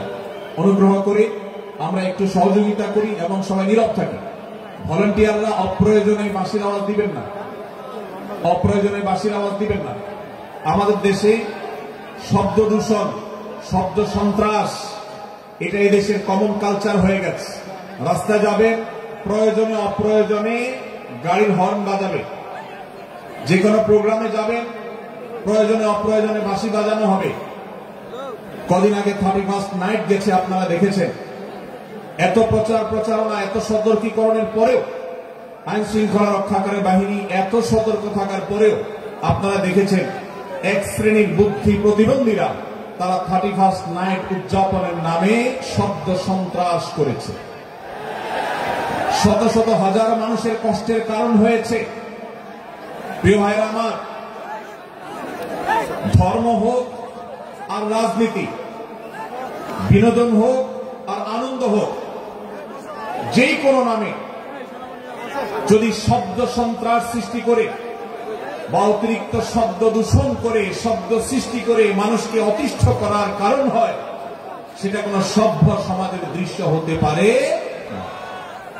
আমরা সেই ইসলামের অনুসারী যে ইসলামে আমাদের প্রিয় নবী সাল্লাল্লাহু আলাইহি ওয়াসাল্লাম মসজিদে নববীতে তার একান্ত পরিবেশের মধ্যে এক সাহাবী জোরে কোরআন তেলাওয়াত করছিলেন। তিনি তাকে বলছিলেন, তুমি কোন বধির রবকে শোনাচ্ছ না, তোমার রব সবকিছু শুনতে পান, অতএব তুমি তোমার এই উচ্চ কণ্ঠের তেলাওয়াত দিয়ে আশপাশের মানুষের ডিস্টার্বের কারণ হবে না। আমরা সেই ইসলামের অনুসারী। অতএব ওয়াজ মাহফিলের মাধ্যমেও যাতে কোনো মানুষ অতিষ্ঠ না হয়, মাইক ব্যবস্থাপনা সেভাবে করাটা মাহফিল কর্তৃপক্ষের যেমন কর্তব্য, ঠিক একইভাবে রাজনৈতিক সভা সমাবেশের নামে কিংবা বিয়ে বিনোদনের নামে যদি শব্দ সন্ত্রাস করা হয়, শব্দ দূষণ করা হয়, অতিরিক্ত শব্দ এর মাধ্যমে যদি মানুষকে অতিষ্ঠ করা হয়, তাহলে সেটি কখনো কোনো সভ্য সমাজের কাজ হতে পারে না। প্রিয় ভাইরা, এই জন্য আপনারা যারা তরুণ আছেন বয়সে, আপনাদেরকে আমি অনুরোধ করতে চাই, বিবাহ অনুষ্ঠানকে কেন্দ্র করে, আকিকাকে কেন্দ্র করে, নানা অনুষ্ঠানকে কেন্দ্র করে যে শব্দ সন্ত্রাস আমাদের দেশে হয়, এটি আমাদেরকে থামাতে হবে ইনশাআল্লাহ। আমরা যদি সবাই সজাগ হয়ে যাই, আমরা যদি সবাই সতর্ক হই, সচেতন হই, ইনশাআল্লাহ এই যে শব্দ দিয়ে মানুষকে কষ্ট দেওয়ার অপসংস্কৃতি, বিশেষ করে ভিনদেশী যে অপসংস্কৃতি আমদানি করা হয়েছে, এই অত্যাচার এদেশে থামাতে হবে ইনশাআল্লাহ। আল্লাহ আমাদের সবাইকে তৌফিক দান করুন। ভাইরা আমার, আমরা আমাদের আশেপাশে কোন তরুণরা যদি এরকম শব্দ করে, গান বাজিয়ে অন্য মানুষকে অতিষ্ঠ করে, ঈদের সময় দেখা যায় বিশেষ করে সে সমস্ত যুবকদেরকে কাউন্সিলিং করতে হবে, তাদেরকে বোঝাতে হবে যে তোমার আনন্দ কখনো আরেকজনের বেদনার কারণ হতে পারে না। বহু হার্টের রোগী আছেন, বহু অসুস্থ মানুষ আছেন, বহু ছোট শিশু আছে যাদের কষ্টের কারণ হয়। বিধায় আমরা কখনো আমাদের শব্দ দিয়ে কাউকে কষ্ট হতে দিব না। আল্লাহ আমাদের সবাইকে তৌফিক দান করুন। মাশাআল্লাহ, অনেকটা নীরব নিস্তব্ধ হয়েছে। আমি যে জায়গাতে ছিলাম আমরা সেখানে ফিরে যাই। সূরা হুজুরাতের দ্বিতীয় শিক্ষার কথা বলছিলাম ভাইরা। 6 থেকে 8 নম্বর আয়াত যদি আপনি পাঠ করেন সূরা হুজুরাতে, আপনি দেখতে পাবেন সেখানে আল্লাহ রাব্বুল আলামিন ঈমানদারদেরকে যেই কোনো সংবাদ, যে কোনো তথ্য, বিশেষ করে অনির্ভরযোগ্য সূত্র থেকে যখন পাবে, ফাসিক থেকে যখন শুনবে, যার ভিতরে আল্লাহর ভয় নাই সেরকম মানুষ থেকে যখন পাবে, সেই সংবাদ তথ্য উপাত্ত যাচাই করা ছাড়া সেই সংবাদ যেন বলে না বেড়ায়। আপনি শহরে যান কিংবা গ্রামে, শিক্ষিত দেখুন কিংবা অশিক্ষিত, সর্বশ্রেণীর মানুষের মধ্যে আজ এই ব্যাধি দেখতে পাবেন চরমাকার ধারণ করেছে। কারোর ব্যাপারে কোন নেগেটিভ কথা শুনেছে, কোন মন্দ কথা শুনেছে, সে কথার প্রচারণা শুরু করে দেন। সেটা কি সঠিক কিনা, সেটা কি সত্য কিনা, সেটা কি যথার্থ কিনা, সেটা কোনো প্রপাগান্ডা কিনা, সেটা কোনো মিথ্যাচার কিনা, সেটা কোনো গুজব কিনা, এটা যাচাই করার প্রয়োজন অনুভব করে না। অথচ আমরা সেই মুহাম্মদ সাল্লাল্লাহু আলাইহি সাল্লামের উম্মত, যে মুহাম্মদ সাল্লাল্লাহু আলাইহি সাল্লাম আমাদেরকে সতর্ক করেছেন, কাফা বিল মারই কাযিবান আন ইউহাদ্দিসা বিকুল্লি মা সামিআ, কোন ব্যক্তি যা শুনে সেটাই যদি বলে বেড়ায়, তথ্য উপাত্ত যাচাই না করে, সেটাকে ভালো করে যাচাই বাছাই না করে, সেটাকে অনুসন্ধান না করে, সত্য সত্য নিরূপণ করবার চেষ্টা না করে, তাহলে সে মিথ্যাবাদী হওয়ার জন্য যথেষ্ট। এজন্য আজকের এই মাহফিল থেকে আমরা অঙ্গীকার করে যাব, আজকের মাহফিল থেকে আমরা নিয়ত করে যাব, এই মজলিসে বসে এই মুহূর্তে নিজে নিজে সংকল্প করব, আমার জীবনে সোশ্যাল মিডিয়া কিংবা ফেসবুকে, ইউটিউবে অথবা অফলাইনে আমার বাস্তব জীবনে আমি কখনো কোনো মানুষ সম্পর্কে যে কোনো তথ্য উপাত্ত পেয়ে ভুল কোনো ধারণা, মন্দ কোনো ধারণা করার প্রতি পোষণ করবো না। কোনো তথ্য উপাত্ত যদি পাই, কোনো সংবাদ যদি পাই অনির্ভরযোগ্য সূত্রে, তাহলে সেক্ষেত্রে সেটা যাচাই বাছাই করা ছাড়া আমি সেটাকে বিশ্বাস করতে যাব না। এটাই হলো আমাদের ঈমানের দাবি। ভাইরা আমার, একজন ইমানদার এতটা সরল হবে না যে যা শুনবে সে সেটাকে বিশ্বাস করে বসবে। একজন ইমানদার এতটা বাস্তবতা থেকে দূরে থাকবে না যে তিনি তার পাওয়া কোন সংবাদকে অনুসন্ধান করবে না। আল্লাহ তাআলা আমাদের সবাইকে সূরা হুজুরাতের এই দ্বিতীয় শিক্ষাটাকে আমাদের জীবনে ভালো করে ধারণ করার তৌফিক দান করুন। আল্লাহ বলেছেন, ইয়া আইয়ুহাল্লাযীনা আমানু, হে ঈমানদারেরা, ইন জাআকুম ফাসিকুম বিনাবাইন ফাতাবায়ানু, তোমাদের কাছে কোন ফাসিক, যার মধ্যে আল্লাহর ভয় নেই, এরকম কোন মানুষ যদি কোন সংবাদ উপস্থাপন করে, এমনকি গণমাধ্যমেও যদি কোন সংবাদ প্রচারিত হয়, সংবাদদাতার মধ্যে যদি আল্লাহর ভয় না থাকে, সে যদি টাকার বিনিময়ে কারোর চরিত্র হনন করতে পারে, সে যদি অ্যাডভার্টাইজ পেয়ে কোন কোম্পানির হয়ে দালালি করতে গিয়ে অন্য কারোর বিরুদ্ধে কোন মিথ্যাচার করে, সে যদি বিদেশিদের এজেন্ডা বাস্তবায়ন করতে গিয়ে আলেম সমাজের চরিত্রকে কলঙ্কিত করে, কোন ভালো মানুষকে দোষী হিসাবে সাব্যস্ত করে, আল্লাহ তাআলা আমাদেরকে সতর্ক করেছেন, ফাতাবায়ানু, সেই সংবাদ সত্য কিনা আমাদেরকে যাচাই করতে হবে। আনতুসিবু কওমান বিজাহালা ফাতুসবিহু আলা মা ফাআলতুম নাদিমিন, যদি আমরা যাচাই বাছাই না করে যা শুনি সেটাকে বিশ্বাস করতে থাকি, তাহলে আমরা এক সময় লজ্জিত হতে হবে, অনুতপ্ত হতে হবে আমাদের এই ভুল অবস্থানের কারণে। এজন্য ভাইরা, আজকে এই মাহফিল থেকে আমরা প্রতিশ্রুতি নিজের সঙ্গে নিজে দিয়ে যাব যে আমরা কখনো কোন তথ্য উপাত্ত পেলে, কোন সংবাদ পেলে, সেটাকে বিশেষ করে কারোর চরিত্র সম্পর্কিত যদি হয়, কারোর সম্পর্কে নেগেটিভ যদি হয়, তাহলে সেটাকে বিশ্বাস করবার আগে ভালো করে অনুসন্ধান করব। যতক্ষণ আমি নিশ্চিত না হব ততক্ষণ পর্যন্ত সেটার প্রচার করব না। আল্লাহ তাআলা আমাদের সবাইকে কোরআনের এই শিক্ষাটাও আমাদের জীবনে ধারণ করবার তৌফিক দান করুন। ভাইরা আমার, তৃতীয় যে শিক্ষা সূরা হুজুরাতের, সেটি হলো আল্লাহ রাব্বুল আলামিন সূরা হুজুরাতের 9 এবং 10 নম্বর আয়াতে ঈমানদারদের মধ্যে যদি কখনো মতভিন্নতা, মতপার্থক্য, এটা যদি মারামারিতে পরিণত হয়, ঈমানদারদের মধ্যে যদি কখনো দুই পক্ষ গন্ডগোল এবং ফাসাদের মধ্যে লিপ্ত হয়ে যাওয়ার মতো দৃশ্যের অবতারণা হয়, তাহলে আমরা যেন আমাদের মুসলমান ভাইদের ঘর পোড়ার মধ্যে আলু পোড়া দিতে না যাই। আমরা যেন আমাদের মুসলমান ভাইদের মধ্যকার বিভেদকে আরো বৃদ্ধি করতে সহায়তা না করি। আমরা যেন মীমাংসার পথ অবলম্বন করি। আমরা যেন তাদের মধ্যকার সম্পর্কের যে অবনতি হয়েছে সেটাকে দূর করবার চেষ্টা করি। আল্লাহ রাব্বুল আলামিন এই নির্দেশ দিতে গিয়ে বলেছেন, ওয়া ইন তাইফাতান মিনাল মুমিনিনা ইকতাতালু, যদি ইমানদারদের দুটি দল, দুটি গ্রুপ নিজেদের মধ্যে মারামারিতে লিপ্ত হয়ে যায়, ফাসলিহু বাইনাহুমা, তাহলে তোমরা সেই বিবাদমান দুটি দলকে মীমাংসা করবার চেষ্টা করবে। আজ আমাদের মধ্যে এরকম বহু বিষয়কে কেন্দ্র করে মুসলমানদের মধ্যে অনেক সময় মুখোমুখি অবস্থান আমরা দেখতে পাই, যা দুর্ভাগ্যজনক, যা হওয়ার কথা ছিল না। এমনকি জাগতিক বিষয়ে যেমন হয়, ধর্মের নামে, ইসলামের নামে আজ আমরা হাজার হাজার টুকরা হয়েছি। আজ গোটা বিশ্বে আমাদের মুসলমানদের যে অবস্থান দুর্বল হয়েছে, এর অন্যতম প্রধান কারণ হলো আমাদের অনৈক্য।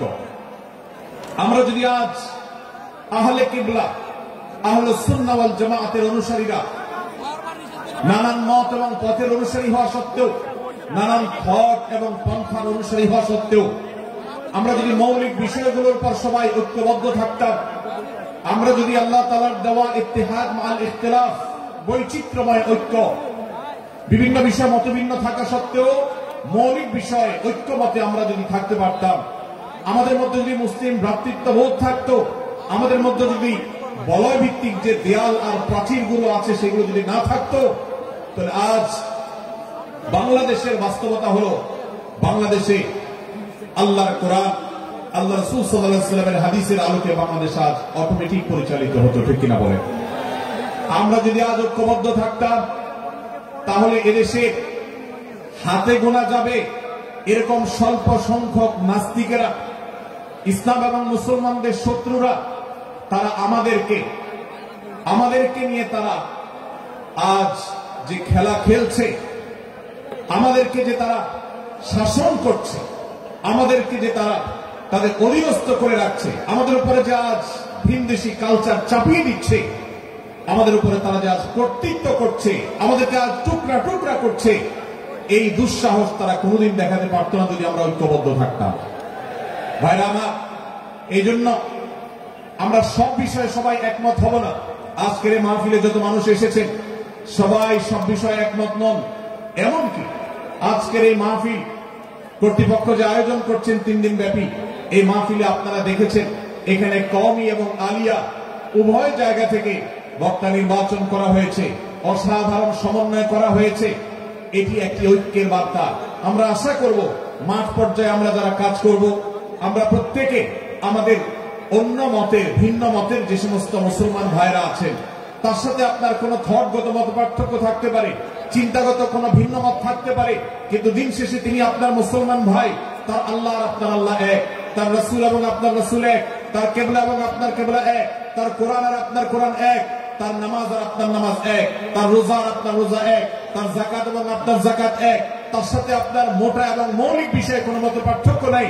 অতএব ছোটখাটো বিষয়কে কেন্দ্র করে আপনি যদি তাকে আপনার প্রতিপক্ষ মনে করেন, আপনি যদি তাকে আপনার শত্রু মনে করেন, এটা হবে আপনার ইসলামের জন্য, আপনার জন্য, এদেশের মুসলমানদের জন্য সবচেয়ে বড় ভুল। ভাইরা আমার, হারদুই হযরত আশরাফ আলী থানভী রহমাতুল্লাহ আলাইহির সর্বশেষ খলিফা আবুল হক সাহেব রহমাতুল্লাহ আলাইহি বলতেন, दीन के हर काम करने वालों को रफीक समझो, फरीक न समझो।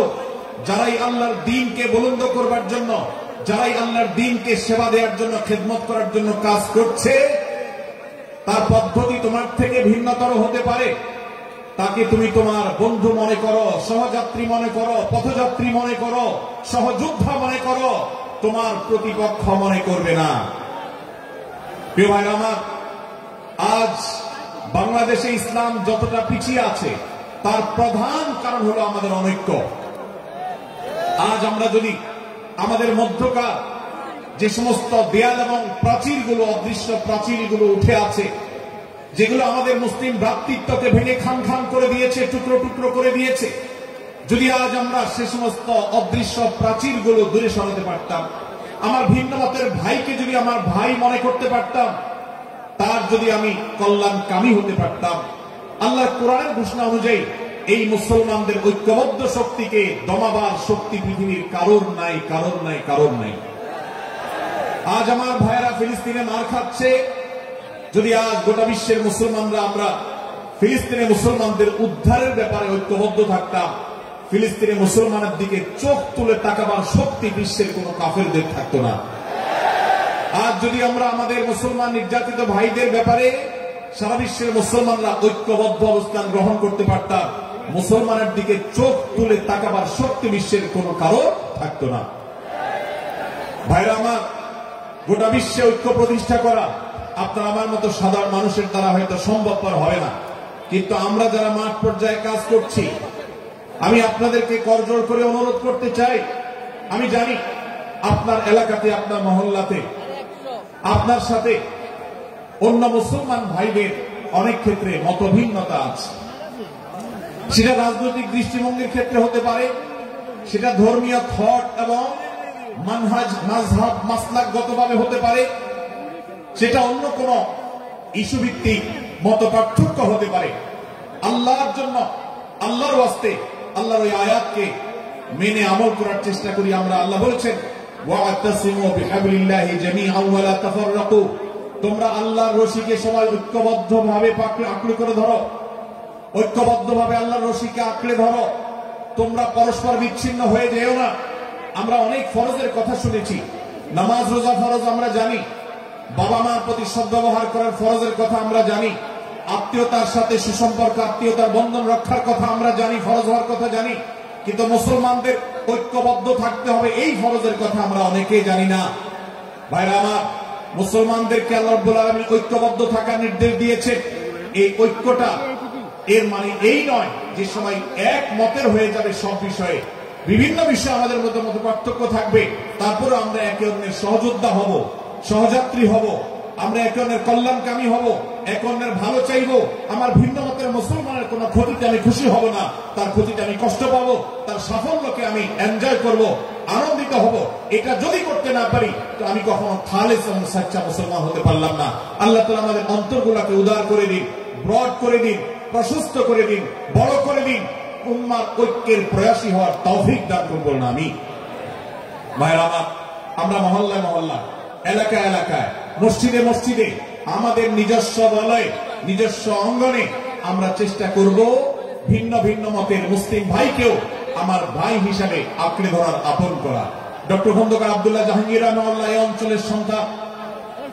তিনি বলতেন, বেদাতে লিপ্ত কোন মুসলমান, তার ব্যাপারেও আমি মনে করি আমার ভাই ভুলের মধ্যে আছে, তার ব্যাপারে আমার মায়া মমতা কাজ করে, আমি তার কল্যাণকামী, তাকে আমার ভাই মনে করি। ঠিক একইভাবে আমার কোন মুসলমান ভাইয়ের সাথে আমার ভিন্ন মতের কারণে আমার মনে হয় যে তিনি ভুল পথে আছেন, তারপর তাকে আমি শত্রু ভাববো না, তার অকল্যাণ আমি চাইবো না।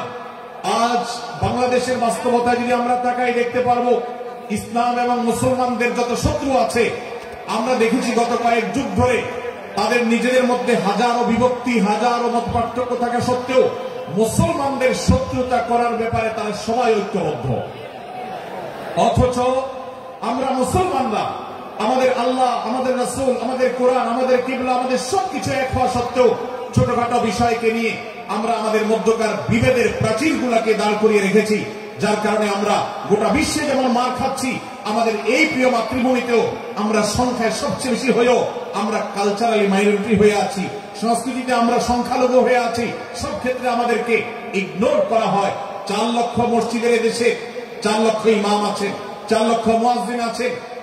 এই মসজিদগুলো এদেশে, এই নেটওয়ার্ক যতটা শক্তিশালী, এদেশের সকল রাজনৈতিক দলগুলোর নেটওয়ার্ককে যদি একত্র করা হয়, মসজিদগুলোর মতো এতটা শক্তিশালী নেটওয়ার্ক এদেশের সমাজে নাই। কিন্তু ওলামা ইকরামকে ইগনোর করা হয়, মুসলমানদের ইগনোর করা হয়। এদেশের আইনে কোরআন এবং সুন্নাহ, এদেশের মুসলমানদের ধ্যান ধারণাকে কখনো বিবেচনায় আনা হয় না। এই যে মুসলমানদের আজ দুরবস্থা, এর অন্যতম প্রধান কারণ হলো আমাদের হাজার হাজার ভাগে বিভক্তি।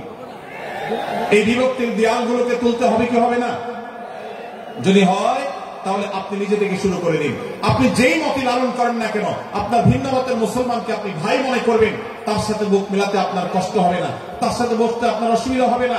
ভিন্ন মতের আলেম, এক মতের আলেম আরেক মতের আলেমের সাথে বসতে অসুবিধা হবে না। এক মতের অনুসারী আরেক মতের অনুসারীকে ভাই বলতে অসুবিধা হবে না। আমরা সোশ্যাল মিডিয়াতে নিজেদের মধ্যে কামড়াকামড়ি করবো না, নিজেদের মধ্যে আমরা ঝগড়া বিবাদ করবো না। এবং যদি কেউ বিবাদে লিপ্ত হয়, সূরা হুজুরাতের 9 এবং 10 নম্বর আয়াতের শিক্ষা বলছে, মুসলমানদের মধ্যে দুটি দল যদি মারামারিতে লিপ্ত হয়, তুমি সেখানে গিয়ে খোঁচাখুচি করে মারামারি বাড়ানোর তো প্রশ্নই ওঠে না। বরং আল্লাহ বলছেন যে ফাসলিহু বাইনাহুমা, তাদের উভয়ের মধ্যে মীমাংসা করবার জন্য তুমি উদ্যোক্তা হও, তুমি উদ্যোগী হও। ভাইরা আমার, আমরা অনেকেই হয়তো জেনে থাকবো মিথ্যা এটা আল্লাহর জমিনের সবচেয়ে বড় জঘন্য অপরাধগুলোর মধ্যে থেকে একটি। একজন মুসলমান কোন অবস্থাতে মিথ্যা বলতে পারে না, কিন্তু কোন মুসলমান যদি অন্য মুসলমানের সাথে কখনো বিবাদ বিতণ্ডা লিপ্ত হয়ে যায়, দুজন মুসলমান বা দুটি বলয়, দুটি পক্ষ, দুটি গোষ্ঠী মুসলমানদের, তাদের মধ্যে যদি কোনো বিষয় যদি ভুল বুঝাবুঝি তৈরি হয়, ভিন্ন মত সৃষ্টি হয়, একে অন্যের সাথে শত্রু ভাবাপন্ন হয়ে যায়, তাহলে তাদের দুইজনের মধ্যে বা দুই পক্ষের মধ্যে মীমাংসা করবার জন্য কেউ যদি মিথ্যা কথাও বলে, অর্থাৎ আপনি এক পক্ষের কাছে গিয়ে বললেন, ভাই আপনি যাকে এত খারাপ মনে করছেন, যার ব্যাপারে আপনি এতটা রাগান্বিত হয়ে আছেন, আমি তো জানি তিনি আপনার ব্যাপারে অনেক সব চিন্তা রাখেন, আপনার ব্যাপারে অনেক ইতিবাচক ভাবনা রাখেন, আপনার ব্যাপারে অনেক সুধারণা পোষণ করেন। আপনি যদি একজন মুসলমানের কাছে গিয়ে, এক পক্ষের কাছে গিয়ে যদি এই কথাটা বলেন, বাস্তবে তিনি যদি এটা নাও বলেন, তারপরেও আপনি যদি এই মিথ্যা কথা বলেন, এই মিথ্যা এটা শুধু জায়েজ নয়, বরং এই মিথ্যাটা এর মাধ্যমে আপনি যে তাদের পরস্পরের সম্পর্ককে ভালো করার চেষ্টা করেছেন, এর মাধ্যমে আপনি আল্লাহর কাছে নেকি এবং সওয়াব পাবেন ইনশাআল্লাহ। ভাইরা আমার, তাহলে দুজন মুসলমান, দুটি পক্ষ, দুটি দল, দুটি বলয়, দুটি গোষ্ঠী যদি কখনো ভিন্ন মত তাদের মধ্যে তৈরি হয়, সেটা যদি মারামারিতে গিয়ে পৌঁছায়, সেটা যদি বিবাদ বিতণ্ডা পর্যন্ত গিয়ে পৌঁছায়, আমাদের কাজ হবে মধ্যে থেকে সেটাকে মীমাংসার মাধ্যমে দূরত্বকে কমানো। আমরা কখনো দূরত্ব বাড়াবো না, পারলে দূরত্ব কমাবো।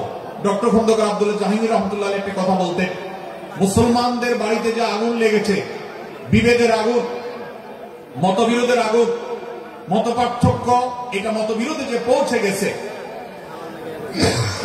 এ আগুন তিনি বলতেন আমি নিভাবার মতো শক্তি আমার নাই, এত পাওয়ার নাই যে বহুদা বিভক্ত মুসলমানদেরকে আমি ঐক্যবদ্ধ করে ফেলবো, এত শক্তি আমার হাতে নেই।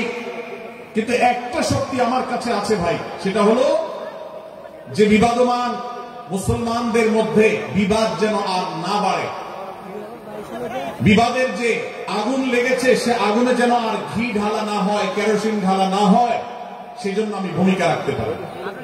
আমি আপনাদেরকে বিনয়ের সাথে অনুরোধ করতে চাই, যত বিষয় নিয়ে আমাদের মুসলমানদের পরস্পরের মত পার্থক্য আছে, হতে পারে সেটা মাসআলা নিয়ে, হতে পারে সেটা রাজনৈতিক অবস্থানকে কেন্দ্র করে, হতে পারে অন্য কোন বিষয়কে কেন্দ্র করে, আল্লাহর ওয়াস্তে আপনি বিভেদ মিটাতে পারেন আর না পারেন, বিভেদ যেন না বাড়ে সেজন্য আপনি অবস্থান গ্রহণ করবেন।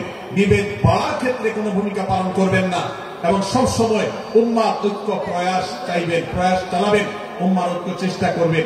আল্লাহর কাছে আপনি যে দোয়াগুলো করেন এর মধ্যে একটা দোয়া যেন এটাও থাকে, হে আল্লাহ আমরা বহুদা বিভক্ত হয়ে গেছি, আমরা টুকরা টুকরা হয়ে গেছি, যার কারণে তোমার ভাষ্য অনুযায়ী ফতশালু ওয়া তাযহাবা রিহুকুম, আজ আমাদের শক্তি শেষ হয়ে গেছে, আমরা দুর্বল হয়ে গেছি। আজ বাংলাদেশের বাস্তবতা যদি আমরা বলি, যে দেশে 90-95 ভাগ মানুষ মুসলমান, সে দেশে আজ হাতে গোনা কিছু নাস্তিক, কিছু ইসলাম বিদ্বেষী, মুসলমান বিদ্বেষীরা, তারা আমাদেরকে আজ উঠা বসা করায়, তারা আমাদের আইন নির্ধারণ করে, তারা আমাদের শাসক নির্ধারণ করে, তারা আমাদের সব বিষয়গুলোকে নির্ধারণ করে দেয়। আমাদের সন্তানরা পাঠ্যপুস্তকে কি পড়বে সেটাও ইসলাম বিদ্বেষীরাই ঠিক করে দেয়। ভাই আমার, এই অবস্থার যদি পরিবর্তন চাই তাহলে আমাদের মধ্যকার দূরত্বগুলো কমাতে হবে। এই জন্য আপনার দোয়ার মধ্যে আল্লাহর কাছে নিবেদন করুন, আল্লাহ আপনি আমাদের মধ্যকার বিভেদগুলো কমিয়ে দিন, আল্লাহ আমাদের ওলামাদেরকে ঐক্যবদ্ধ করে দিন, আল্লাহ আমাদেরকে ইত্তেহাদ মাল ইখতিলাফ, বৈচিত্র্যময় ঐক্য, মতভিন্ন থাকা সত্ত্বেও মৌলিক বিষয় ঐক্যবদ্ধ হওয়ার তৌফিক দান করুন। সীসাডলা প্রাচীরের মতো আমাদেরকে কাঁধে কাঁধ মিলিয়ে আল্লাহ এবং তার রাসূল সাল্লাল্লাহু আলাইহি ওয়াসাল্লামের আদেশ নিষেধকে ব্যক্তি, সমাজ, পরিবার, রাষ্ট্রের সর্বত্র বাস্তবায়নের জন্য কাজ করার তৌফিক দান করুন। আমরা আমাদের দোয়ার মধ্যে মুসলমানদের ঐক্যের জন্য দোয়া করব তো ইনশাআল্লাহ, আল্লাহ তাআলা আমাদেরকে সেই তৌফিক দান করুন। ভাইরা আমার, তাহলে সূরা হুজুরাতের তৃতীয় শিক্ষা বলছিলাম, 9 থেকে 10 নম্বর আয়াতে আল্লাহ রাব্বুল আলামিন মুসলমানদের মধ্যে যদি কখনো বিবাদ, বিতণ্ডা, মারামারি, হানাহানি সৃষ্টি হয় তাহলে সেটিকে মীমাংসা করবার কথা বলেছেন। অতএব যদি কোনো স্বামী স্ত্রীর মধ্যেও কখনো মনোমালিন্য তৈরি হয়, আপনার যদি সেখানে ভূমিকা রাখবার সুযোগ থাকে, আপনি চেষ্টা করবেন উভয়ের মধ্যে দূরত্বটা কমাবার জন্য। আমরা অনেকে আজকাল নামাজ কালাম পড়ি, রোজা রাখি, দাড়ি রাখি, অনেক ভালো ভালো কথা বলি, অথচ দুজনের মধ্যে গন্ডগোল লাগলে আমরা সেখানে এক পক্ষ হয়ে আরেক পক্ষকে আমরা খেপিয়ে তুলি। পারলে অনেকে চগলখড়ি করেন, প্রত্যেক পক্ষের কাছে গিয়ে অপর পক্ষের ব্যাপারে মিথ্যা কথা বলে তাদের মধ্যে ভেজালকে আরো বাড়িয়ে দেন। এই জন্য নবী সাল্লাল্লাহু আলাইহি ওয়াসাল্লামের ঐতিহাসিক হাদিস রয়েছে, লা ইয়াদখুলুল জান্নাতা নাম্মাম, যে ব্যক্তি চগলখড়ি করে, দুজনের মধ্যকার গন্ডগোল ফাসাদ বৃদ্ধিতে যে ব্যক্তি ভূমিকা রাখে, ভেজাল লাগায়, এই চগলখোর কখনো জান্নাতে যাবে না। আমাদের অনেকেরই এই দুঃস্বভাব আছে, এই খারাপ চরিত্র আছে। সূরা হুজুরাত, এই জন্য আমাদের আজকের যে সমাজ বাস্তবতা আছে, আমাদের যে ব্যাধি আছে ব্যক্তিগত পর্যায়ে, আমাদের পরিবারের, সমাজের সর্বত্র যে ব্যাধিগুলো ছেয়ে গেছে, সূরা হুজুরাতের প্রতিটি আয়াত যেন সেই ব্যাধির সবচেয়ে বড় মহৌষধ, সে যেন সবচেয়ে বড় প্রতিষেধক, সে যেন সবচেয়ে বড় সমাধান। এই জন্য আমি বলেছি শুরুতে, আমার যদি আল্লাহ শক্তি সামর্থ্য দিতে, প্রত্যেক মুসলমানের হাতে পায়ে ধরে সূরা হুজুরাতের 18টি আয়াত, প্রত্যেকটি আয়াত আমি আমার মুসলমান ভাইদেরকে বলতাম, বারবার পড়ুন, বারবার পাঠ করুন, বোঝার চেষ্টা করুন, জীবনকে পরিবর্তন করুন। এদেশে নামাজি মুসলমান আপনি কম বেশি পাবেন, এদেশে রোজাদার মুসলমান কম বেশি পাবেন, এদেশে হজ আদায়কারী মুসলমান কম বেশি পাবেন, এদেশে তাসবিহরত মুসলমান কম বেশি পাবেন, কিন্তু এদেশে আচার আচরণ, কাজ কারবার, আখলাক এবং বান্দার হক এবং অধিকার, অন্যের অধিকার সংশ্লিষ্ট বিষয়ে সচেতন মুসলমান আপনি খুব বেশি পাবেন না। আর এই জন্যই আমাদের জান্নাতের পথে অনেক বড় অন্তরায় হয়ে আছে। আজ আমাদের চরিত্রগুলো নষ্ট হয়ে গেছে। আমরা নামে মুসলমান, আমরা চগলখড়ি করি, আমরা নামে মুসলমান, দুজনের মধ্যে গন্ডগোল সৃষ্টি করে দেই। গন্ডগোল আগে থেকে সৃষ্টি থাকলে সেটাকে বাড়াবার চেষ্টা করি। আমরা নামে মুসলমান, আমাদের শিষ্টাচার নেই, আদব নেই, লেহাজ নেই। এই জন্য সূরা হুজুরাতের প্রতিটি আয়াত আমাদেরকে শিক্ষা দেয়। আল্লাহ তাআলা আমাদের সকলকে এই শিক্ষাগুলো আজকের এই মাহফিল থেকে আমাদের বুকের ভেতরে পরম যত্ন সহকারে নিয়ে যাওয়া এবং আমাদের জীবনকে পরিবর্তন করার তৌফিক দান করুন। ভাইরা আমার, তৃতীয় এই শিক্ষাটি শেষ করে আমি বলতে চাচ্ছি, চতুর্থ আয়াতে আল্লাহ রাব্বুল আলামিন আমাদেরকে বলেছেন আমরা যেন কেউ কাউকে নিয়ে বিদ্রূপ না করি, ব্যঙ্গ না করি, কেউ কাউকে যেন বাজে নামে না ডাকি, কেউ যেন কাউকে খোঁচাখুচি না করি, কেউ যেন কারোর নাম বিকৃত করে তাকে না ডাকি। ভাইরা আমার, এই আয়াতটা আমি শুরুতে তেলাওয়াত করেছি। আল্লাহ বলেছেন ইয়া আইয়ুহাল্লাযীনা আমানু লা ইয়াসখার কওমুম মিন কওমিন আসা আন ইয়াকুনু খায়রাম মিনহুম। হে ঈমানদারেরা, হে মুসলমানেরা, তোমাদের কেউ যেন অন্য কারোর নাম ধরে অন্য কাউকে ব্যঙ্গ বিদ্রুপ ঠাট্টা না করে। আমরা একে অন্যকে নিয়ে ঠাট্টা করি কি করি না? বিদ্রুপ করার রোগ আমাদের মধ্যে আছে না নাই? ভাই আমার, জাগতিক বিষয় তো আছেই, এমনকি দুর্ভাগ্যজনক বাস্তবতা হলো ধর্মের নামে, ইসলামের নামে একদল মুসলমান অপর দল মুসলমানকে নিয়ে হাসি, ব্যঙ্গ, বিদ্রুপ, রাসারাসি এবং নাম বিকৃত করা এবং খোঁচাখুচি করা, এই কাজগুলো আমাদের মধ্যে আছে না নাই? আমরা যারা ইসলামের খেদমত মনে করে আমার ভিন্ন মতের, ভিন্ন দলের মুসলমানকে খোঁচাখুচি করি, আমরা যারা আল্লাহর খেদমত মনে করে, ইসলামের সেবা মনে করে, দাওয়াতের কাজ মনে করে, ইসলাম প্রচার মনে করে ভিন্ন মতের অন্য দলের মুসলমানকে নিয়ে ব্যঙ্গ বিদ্রুপ আর হাসাহাসি করি, তাদেরকে সোশ্যাল মিডিয়াতে, অনলাইনে, অফলাইনে তুচ্ছ-তাচ্ছিল্য করি, আল্লাহর শপথ করে বলছি এটা ইসলামের সেবা নয়, এটা হলো প্রবৃত্তির পূজা, এটা হলো আপনার নফসের পূজা, এটা হলো আপনার প্রবৃত্তির গোলামি করা, এটা আল্লাহর গোলামি নয়, এটা ইসলামের খেদমত না, এটা ইসলামের 12টা বাজানো। ভাইরা আমার, কোন অবস্থাতে একজন মুসলমান অন্য মুসলমানকে নিয়ে ব্যঙ্গ বিদ্রুপ করতে পারে না। আমার মুসলমান ভাই যদি কোনো ভুল কথা বলে, ভুল কাজ করে, আমি যথাযথ নিয়মে তাকে সংশোধনের চেষ্টা করব, সমালোচনা করার দরকার হলে সেটাও করব, কিন্তু হাসাহাসি নয়, বিদ্রুপ নয়, ব্যঙ্গ করা নয়। আজ আমাদের তরুণদের মধ্যে এটা একটা আর্টে পরিণত হয়েছে। আপনারা রোস্টিং ভিডিওর কথা কম বেশি সবাই জেনে থাকবে। রোস্টিং ভিডিওর কথা আপনারা জানেন কি জানেন না? ভাইরা আমার, রোস্টিং ভিডিও নামটা দেখেন, অর্থাৎ কাউকে রোস্ট করা। আমরা মুরগি রোস্ট করার কথা জানি, এখন মানুষ রোস্ট করার সিস্টেম শুরু হয়েছে। একজন মানুষের কোন ভুল কিছু পেয়েছেন, অবশ্যই আপনি সমালোচনা করবেন। আপনি একজন মুসলমান হিসেবে জানতে হবে কারণ ভুলের সমালোচনার মূলনীতি আছে। মূলনীতি আছে না নেই? কোরআন এবং সুন্নাহর বাতানো যে প্রিন্সিপাল, সেটাকে লক্ষ্য করে, সেটাকে আমলে নিয়ে, সেটাকে ধরে ধরে যদি আপনি সমালোচনা না করেন, তাহলে আপনার এই সমালোচনা এটাই আপনাকে জাহান্নামে নেওয়ার কারণ হতে পারে। ভাইরা, আপনি কাউকে রোস্ট করার নামে, কাউকে সমালোচনা করার নামে, হতে পারে কেউ ভুল করেছেন, কিন্তু সেটা করতে গিয়ে যদি তার অধিকার নষ্ট করেন, আপনি সীমা ছাড়িয়ে চলে যান, আপনি যদি ব্যঙ্গ বিদ্রুপ করে হারামের পর্যায়ে চলে যান, তাহলে সূরা হুজরাতের আয়াতের আলোকে আপনি কবিরা গুনাহে লিপ্ত হলেন। আমরা অনেকেই আছি যে ব্যক্তিগত পর্যায়ে এই বিদ্রুপ করাটাকে আমরা কোনো বিষয় মনে করছি। সোশ্যাল মিডিয়াতে অনেকগুলো ভিডিও ক্লিপ আছে, আপনাদের চোখে নিশ্চয়ই পড়েছে, আমার চোখে বহু পড়েছে, যে অনেক সময় দেখা যায় বিনোদনের নামে কাউকে খোঁচাখুচি করা, কাউকে অপমান করা, কাউকে হয়তো ধাক্কা দিয়ে পানিতে ফেলে দেয়া, কাউকে কষ্ট দেয়া, কাউকে হয়তো প্রতারিত করা, এটাকে আমরা এনজয় করি। অনেক ভিডিও ক্লিপে দেখা যায় এভাবে কাউকে কোনোভাবে অপমানিত করে, কাউকে কোনোভাবে ধোঁকা দিয়ে বোকা বানিয়ে আমরা এনজয় করি, আমরা হাসাহাসি করি। আমাদের রুচি নষ্ট হতে হতে আজ এই পর্যায়ে এসেছে যে এটা আমাদের এনজয়ের বিষয় হয়েছে, এটা আমাদের আনন্দের বিষয় হয়েছে। ভাইরা আমার, সূরা হুজরাতের এই আয়াত, অর্থাৎ 11 নম্বর আয়াত, এই আয়াত বলছে আমাদের জন্য কোন মুসলমানকে কোন মানুষকে ব্যঙ্গ বিদ্রুপ করা হারাম। কোন মুসলমানকে ব্যঙ্গ বিদ্রুপ করা কি হারাম। অতএব আপনি রসিকতা করে যদি কারোর সাথে ব্যঙ্গ বিদ্রুপ করেন এবং সেটা যদি তার মনে কষ্ট হওয়ার কারণ হয়, তিনি যদি সমাজের মানসিকতায় হেয় প্রতিপন্ন হন, তাহলে ইসলামী দৃষ্টিকোণ থেকে সারা বিশ্বের সমস্ত ওলামাদের ঐক্যমতে সেটা হারাম। আমরা চুরি করা হারাম জানি, আমরা ডাকাতি করা হারাম জানি, আমরা মাদক সেবন করা হারাম জানি, আমরা নামাজ ত্যাগ করা হারাম জানি। এই সমস্ত হারাম থেকে আমরা অনেকেই বেঁচে থাকি, কিন্তু আমি আমার মুসলমান ভাইয়ের চরিত্র হনন করছি শুধুমাত্র সাধারণ জীবনযাত্রার ক্ষেত্রে করছি তা নয়, এমনকি ধর্মের নামে, ইসলাম প্রচারের নামে, দাওয়াতের নামে আমরা আমাদের প্রতিপক্ষ মুসলমান ভাইকে নিয়ে অনেক সময় ব্যঙ্গ বিদ্রুপ করি, হাসাহাসি করি, তাকে ছোট করি, তাচ্ছিল্য করি, হেয় করি, তার সম্মানহানি করি। আমরা জানি না আমাদের প্রিয় নবী সাল্লাল্লাহু আলাইহি ওয়াসাল্লাম এর একটা হাদিস আমাদের সামনে রয়েছে, সহিহ মুসলিমে বর্ণিত হয়েছে। নবী করিম সাল্লাল্লাহু আলাইহি ওয়াসাল্লামের এই হাদিস আজ সবচেয়ে অসহায় হাদিস। অসহায় হাদিস এই জন্য বললাম যে আজকের এই হাদিসের উপরে কেউ আমল করে না, এই হাদিসটাকে কেউ পাত্তা দেয় না, এই হাদিসকে কেউ গুরুত্ব দেয় না, অথচ এই হাদিস প্রত্যেক মুসলমানের বুকে বুকে ঝুলিয়ে রাখা দরকার। এই হাদিস আমাদের ঘরে ঘরে ঝুলানো দরকার, এই হাদিস আমাদের অফিসগুলোতে শোভা পাওয়া দরকার, এই হাদিস আমাদের জীবনে বাস্তবায়ন হওয়া দরকার। নবী করিম সাল্লাল্লাহু আলাইহি ওয়াসাল্লাম সেই হাদিস বর্ণনা করেছেন।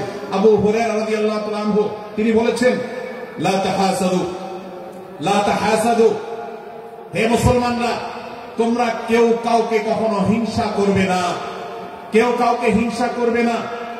আমাদের মধ্যে হিংসা আছে না নাই? হিংসা আছে না নাই? আমরা একে অন্যকে হিংসা করি।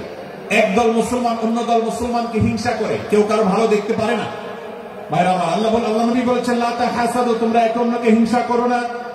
ওয়ালা তানাজাসু, কেনা বেচা করতে গিয়ে কেউ কাউকে ধোঁকা দিও না, প্রতারণা করো না। ওয়ালা তাবাগাদু, তোমরা একে অন্যের সাথে শত্রুতা বিদ্বেষ পোষণ করবে না। ওয়ালা তাদাবারু, তোমাদের কেউ যেন কারোর পেছনে লেগে না থাকে, কাউকে অবজ্ঞা যেন না করে। ওয়ালা ইয়াবি আহাদুকুম আলা বাই'i আখিহি, এবং তোমাদের কেউ যেন আরেকজনের কেনাবেচার উপরে সেখানে ইন্টারফেয়ার করে সে যেন সেখানে কোন প্রকার ক্ষতিগ্রস্ত কাউকে না করে। ওয়া কুনু ইবাদাল্লাহি ইখওয়ানা, হে মুসলমানরা, তোমরা আল্লাহর বান্দা, ভাই ভাই হয়ে থাকো। তোমাদের মধ্যে মত পার্থক্য থাকুক, দলগত মত পার্থক্য, অবস্থানগত মত পার্থক্য, ধর্মগত মত পার্থক্য, মাযহাব মাসলাকগত মত পার্থক্য থাকুক, কিন্তু তোমরা আল্লাহর বান্দা, ভাই ভাই হয়ে থাকো। এক দলের মুসলমানকে আল্লাহ তাআলা ভাই ভাই হতে বলেন নাই, এক গ্রুপের মুসলমানকে আল্লাহ ভাই ভাই হতে বলেন নাই, এক দলের মুসলমানকে আল্লাহ ভাই ভাই হতে বলেন নাই, নিজ দলের মুসলমানের সাথে আল্লাহ ভাই ভাই থাকতে বলেন নাই। আল্লাহ বলেছেন সকল মুসলমানদের সাথে ভাই ভাই হয়ে থাকার জন্য, ভ্রাতৃত্বের বন্ধনে থাকার জন্য। এই জন্য আল্লাহ নবী সাল্লাল্লাহু আলাইহি ওয়াসাল্লাম সে নির্দেশ করেছেন। আল্লাহ নবী সাল্লাল্লাহু আলাইহি ওয়াসাল্লাম আরো বলেছেন, আল মুসলিমু আখুল মুসলিম, মুসলমান মুসলমানের ভাই, লা ইয়াজলিমুহু ওয়ালা ইয়াখযুলুহু, কোন মুসলমান কোন মুসলমানকে জুলুম করতে পারে না, তার আইল ঠেলতে পারে না, তার জমি দখল করতে পারে না, তার অধিকার নষ্ট করতে পারে না, তাকে কথা দিয়ে অত্যাচার করতে পারে না। ওয়ালা ইয়াখযুলুহু, তাকে অপমানিত করতে পারে না, লাঞ্ছিত করতে পারে না। ওয়ালা ইয়াকযিবুহু, তার সাথে মিথ্যা বলতে পারে না। ওয়ালা ইয়াখতিরহু, তাকে তাচ্ছিল্য করতে পারে না। আত্তাকওয়া হাহুনা, আত্তাকওয়া হাহুনা, আত্তাকওয়া হাহুনা। নবীজি তিনবার নিজের বুকের দিকে তাকিয়ে দেখিয়েছেন, তাকওয়া এখানে, তাকওয়া এখানে, তাকওয়া এখানে। আমাদের অন্তরকে ভালো করতে হবে, সমস্ত মুসলমানদের জন্য উদার হতে হবে, কলিজাকে বড় করতে হবে, মনটাকে ব্রড করতে হবে, প্রশস্ত করতে হবে, অন্য মুসলমানকে ভাই মনে করতে হবে। কোন ভিন্ন মতের মুসলমানের সাথে শত্রুতা পোষণ করা যাবে না। ভাইরা আমার, অতএব এই হাদিসকে সামনে রেখে এই হাদিসের শেষ অংশে নবী সাল্লাল্লাহু আলাইহি ওয়াসাল্লাম বলেছেন, আল মুসলিমু কুল্লুল মুসলিমি আলাল মুসলিমি হারামুন দামুহু ওয়া মালুহু ওয়া ইরদুহু। এক মুসলমানের জন্য অন্য মুসলমানের তিনটি জিনিসকে আল্লাহ তাআলা হারাম করে দিয়েছেন। কোন মুসলমানের রক্ত এটা প্রবাহিত করা, কাউকে হত্যা করা যেরকম হারাম, কোন মুসলমানের সম্পদ অন্যায়ভাবে আপনি ভোগ করবেন, দখল করবেন, মেরে দিবেন, এটা হারাম। ঠিক একইভাবে কোন মুসলমানের সম্মান নষ্ট করবেন, ইজ্জত নষ্ট করবেন, সম্মান নষ্ট করবেন, অপমান করবেন, এটাকে আল্লাহ তাআলা হারাম করেছেন।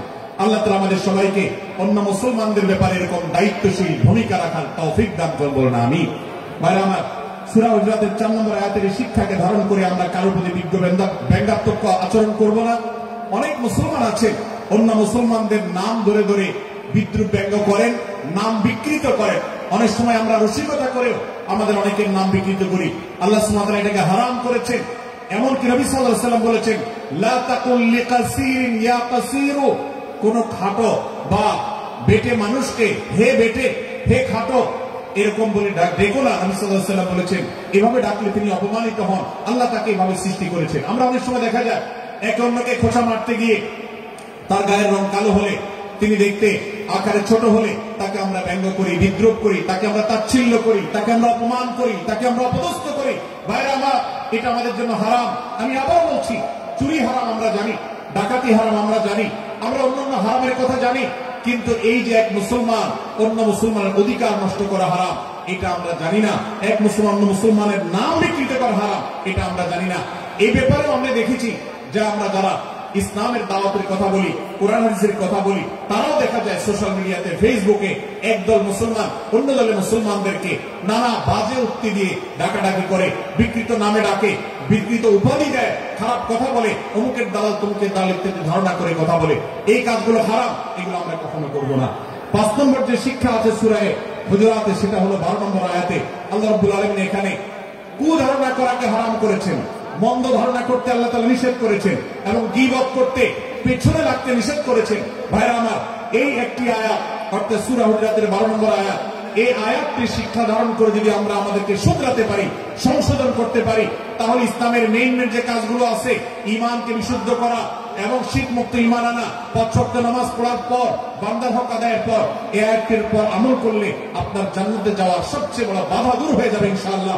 ভাইরা আমার, যে আয়াতে আল্লাহ তাআলা আমাদেরকে কারো প্রতি মন্দ ধারণা করতে নিষেধ করেছেন, গীবত করতে নিষেধ করেছেন, কারো পেছনে লাগালাই করতে নিষেধ করেছেন, সে আয়াতে আল্লাহ রাব্বুল আলামিন বলেছেন, ইয়া আইয়ুহাল্লাযীনা আমানু ইজতানিবু কাসীরাম মিনায-যন্ন, হে ঈমানদারেরা, হে মুসলমানরা, তোমরা কারোর প্রতি ধারণা, মন্দ ধারণা তোমরা করো না, এটা থেকে বিরত থাকো।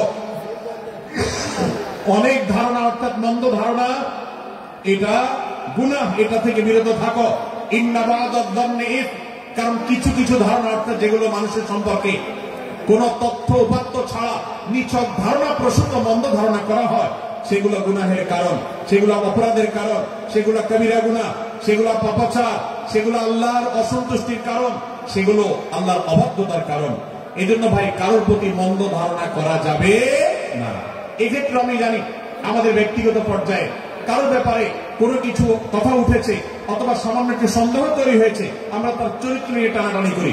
আমরা জানি না একজন মুসলমানের চরিত্রের মূল্য কত। আমার কাছে সুস্পষ্ট প্রমাণ আসার আগ পর্যন্ত কোন মুসলমানের চরিত্র নিয়ে আমার ব্লেম করবার কোন অধিকার আমার নাই। এই জন্য একজন মুসলমান কখনো কারো প্রতি কুধারণা করবে না, মন্দ ধারণা পোষণ করবে না, খারাপ ধারণা পোষণ করবে না। আল্লাহ তাআলা আমাদেরকে এমন মুসলমানের সম্পর্কে খারাপ ধারণা করা থেকে বেঁচে থাকার তৌফিক দান করুন।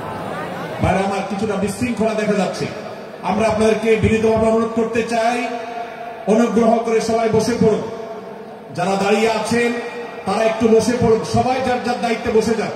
আপনি আরেকজনের চিন্তা না করে আপনি একটু বসে যান। ভলান্টিয়ার ভাইরা, প্যান্ডেলের ভেতরে পেছনে কি হচ্ছে আপনারা একটু দেখুন। ডান পাশে যে সমস্ত ভাইরা আছেন, ভাইরা আপনারা আমার কথা শুনুন। ডান পাশে, আমার প্যান্ডেলের ডান পাশে যারা আছেন, আপনাদেরকে আমরা অনুরোধ করছি, ওয়াজ মাহফিলের মঞ্চে, তাফসীর কোরআন মাহফিলের প্যান্ডেলে এসে আমরা যদি বিবাদ বিতণ্ডা লিপ্ত হই, আমরা সে বিষয়ে আলোচনা করছি, আল্লাহর ওয়াস্তে আমরা বিবাদ বিতণ্ডা বন্ধ করি। আপনারা একটু শান্ত হন, আল্লাহর জন্য একটু সবর করেন। ভাইরা আমার, এদিকে যে কিছুটা বিশৃঙ্খলা দেখা যাচ্ছে, আপনাদেরকে আমরা অনুরোধ করছি আপনারা একটু বিশৃঙ্খলা বন্ধ করুন। ভাইরা, এখানে যারা দাঁড়িয়ে আছেন সবাই বসে যান, সবাই বসে যান, সবাই বসে যান। যশোরের মানুষের দুর্নাম হোক, আপনারা কি চান? আপনারা কি চান যশোরের মানুষের দুর্নাম হোক? তাহলে আশপাশে ভাইরা ওনাদেরকে সবাইকে বসাই দেন, বসাই দেন, কাউকে দাঁড়ায় থাকতে দিবেন না। ভাই সবাই বসে, সবাই বসে যান। এখানে যারা দাঁড়িয়ে আছেন সবাই বসে, অনুগ্রহ করে সবাই ধৈর্য ধারণ করেন এবং বসে। আজকের মাহফিল সুন্দরভাবে শেষ হোক। আপনারা কি চান কি চান না? ভাই আপনারা কি চান কি চান না? যদি আপনারা চান, অনুগ্রহ করে আমার ডান পাশে যারা বিশৃঙ্খলা করছেন তারা বসে যান। আপনাদেরকে আমরা অনুরোধ করছি এখান থেকে বসে যান। আপনারা কি ডক্টর মিজানুর রহমান আজহারী সাহেবের আলোচনা শুনতে চান কি চান না? যদি চান তাহলে মেহেরবানি করে আওয়াজ বন্ধ করে পরিবেশ শান্ত করে। এখানে অল্প কিছু মানুষের মধ্যে বিশৃঙ্খলা দেখা যাচ্ছে। কোন কারণে এত বড় মাহফিল, এত মানুষের, লাখো লাখো মানুষের সমাগম, এখানে কোন কারণে ঝামেলা হতেই পারে, কিন্তু আমরা অনুগ্রহ করে ধৈর্য ধারণ করি। ধৈর্য কোথায়? সবাই বসে যায়, সবাই বসে যান, আওয়াজ বন্ধ করেন। ভলান্টিয়ার ভাইরা এদিকে বিনয়ের সাথে মানুষদেরকে বসানোর জন্য চেষ্টা করেন। আশপাশের যারা আছেন বসে, তারা দাঁড়ানো ভাইদেরকে হাতে পায়ে ধরে বসান, সবাই সবাইকে টান দিয়ে বসান। ভাই এই পাশে যারা বিশৃঙ্খল আচরণ করছেন তারা আপনারা একটু বসেন। আপনার যদি বিশৃঙ্খল আচরণ না থামান তাহলে সেক্ষেত্রে মাহফিল সুন্দরভাবে শেষ করা যাবে না। আমার আলোচনার শেষের দিকে আমরা আলোচনা শেষ করে এশার নামাজ পড়বো, তারপরে আমাদের শেষ অধিবেশন হবে ইনশাআল্লাহ।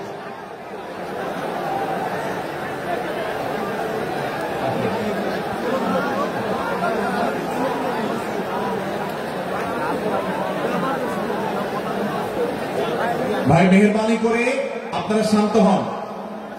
আমাদের আলোচনার পর আজকের আমাদের প্রধান আকর্ষণ এবং প্রধান বক্তা ডক্টর মিজানুর রহমান আজহারী হাফিজাহুল্লাহ তিনি আসবেন, তিনি আলোচনা করবেন। তারপরে আমরা মাঠে ইনশাআল্লাহ সবাই জামাতের সাথে ইশার সালাত আদায় করব। আমি কয়েক মিনিটের মধ্যে আলোচনা শেষ করব, আপনারা মেহেরবানি করে শান্ত হন। জাযাকুমুল্লাহ খাইর। ভাইরা আমার, আমি যে জায়গাটা ছিলাম, সূরা হুজরাতের 12 নম্বর আয়াতে আল্লাহ রাব্বুল আলামিন আমাদেরকে সূরা হুজরাতের পঞ্চম শিক্ষা দিয়েছেন। মুসলমানদের জন্য যা গুরুত্বপূর্ণ তা হলো আমরা কারোর প্রতি মন্দ ধারণা করব না। এই ক্ষেত্রে ডক্টর আব্দুল্লাহ জাহাঙ্গীর রহমাহুল্লাহর একটা উক্তি আমার মনে পড়ে। তিনি বলেছেন যে আজ আমাদের যারা ধর্ম চর্চা করি, আমরা যারা নিজেদেরকে প্র্যাকটিসিং মুসলমান মনে করি, আমাদের সবচেয়ে হুজুরদের সবচেয়ে পছন্দের গুনাহ হলো মন্দ ধারণা করা, অন্যের ব্যাপারে খারাপ ধারণা করা। অমুক অমুকের দালাল, তমুক তমুকের দালাল, কোন তথ্য উপাত্ত ভিত্তি প্রমাণ ছাড়া নিছক ধারণার উপর ভিত্তি করে অন্য মুসলমান ভাইকে আমি এরকম নানা তকমা দিয়ে আমরা কবিরা গুনাহে লিপ্ত হচ্ছি। আমরা এই বদ ধারণা করা, মন্দ ধারণা করা যে কবিরা গুনাহ অনেকে জানি না। অনেকের পেছনে লাগছে, অনেকের ওয়াজ শুনছি দোষ বাই করার জন্য, স্ট্যাটাস পড়ছি ভুল বাই করার জন্য। এই যে মানুষের পেছনে লাগা, এটা আল্লাহ তাআলা নিষেধ করেছেন, ওয়ালা তাজাসসু, তোমরা কেউ কারোর ছিদ্র অন্বেষণ করা, দোষ আবিষ্কার করার চেষ্টা করবে না, এবং কেউ কারোর গীবত শিকায়াত করবে না। এই আয়াতে আমাদেরকে কেউ কারোর পেছনে পরনিন্দা করতে নিষেধ করেছে। ইসলাম বলে আমরা মানুষের সামনে মানুষের ভুলের কথাগুলো বলবো বিনয়ের সাথে, যাতে তিনি সংশোধিত হন, আর তার পেছনে প্রশংসা করব। আমরা করি উল্টা, আমরা মানুষের সামনে এসে মানুষের প্রশংসা করি আর তার পেছনে গিয়ে তার দুর্নাম করি। ইসলামকে যদি আমরা মানতাম সমাজটা সুন্দর হয়ে যেত। আমরা যদি সামনে কারোর দোষ বলতাম তাহলে তিনি সংশোধিত হতেন, আর পেছনে যদি গুণ বলতাম তাহলে তিনি ভালো সেখান থেকে শিক্ষা গ্রহণ করতেন। সূরা হুজরাতের 6 নম্বর শিক্ষা 13 নম্বর আয়াতে আল্লাহ তাআলা বলেছেন যে আমাদের সবার গোড়া কোত্থেকে এসেছে, আমাদের গর্বের কোনো বাহ্যিক কারণ নাই তাকওয়া ছাড়া। আল্লাহ বলেছেন, ইয়া আইয়ুহান নাস ইন্না খালাকনাকুম মিন যাকারিন ওয়া উনসা, হে মানুষ সকল, তোমাদেরকে আমি মানুষ, নারী এবং পুরুষ, আদম এবং হাওয়া থেকে সৃষ্টি করেছি। ওয়াজআলনাকুম শুউবান ওয়া ক্বাবাইলা লিতাআরাফু, বিভিন্ন গোত্রে তোমাদেরকে আমি বিভক্ত করেছি পরিচয় জানার জন্য, শুধুমাত্র। আর আল্লাহ বলেছেন শেষে, ইন্নাল্লাহা আলিমুন খাবীর, তোমরা কি করো আল্লাহ জানে। অতএব আমাদের কারোর উপর কারো কোনো শ্রেষ্ঠত্ব নেই তাকওয়া ছাড়া।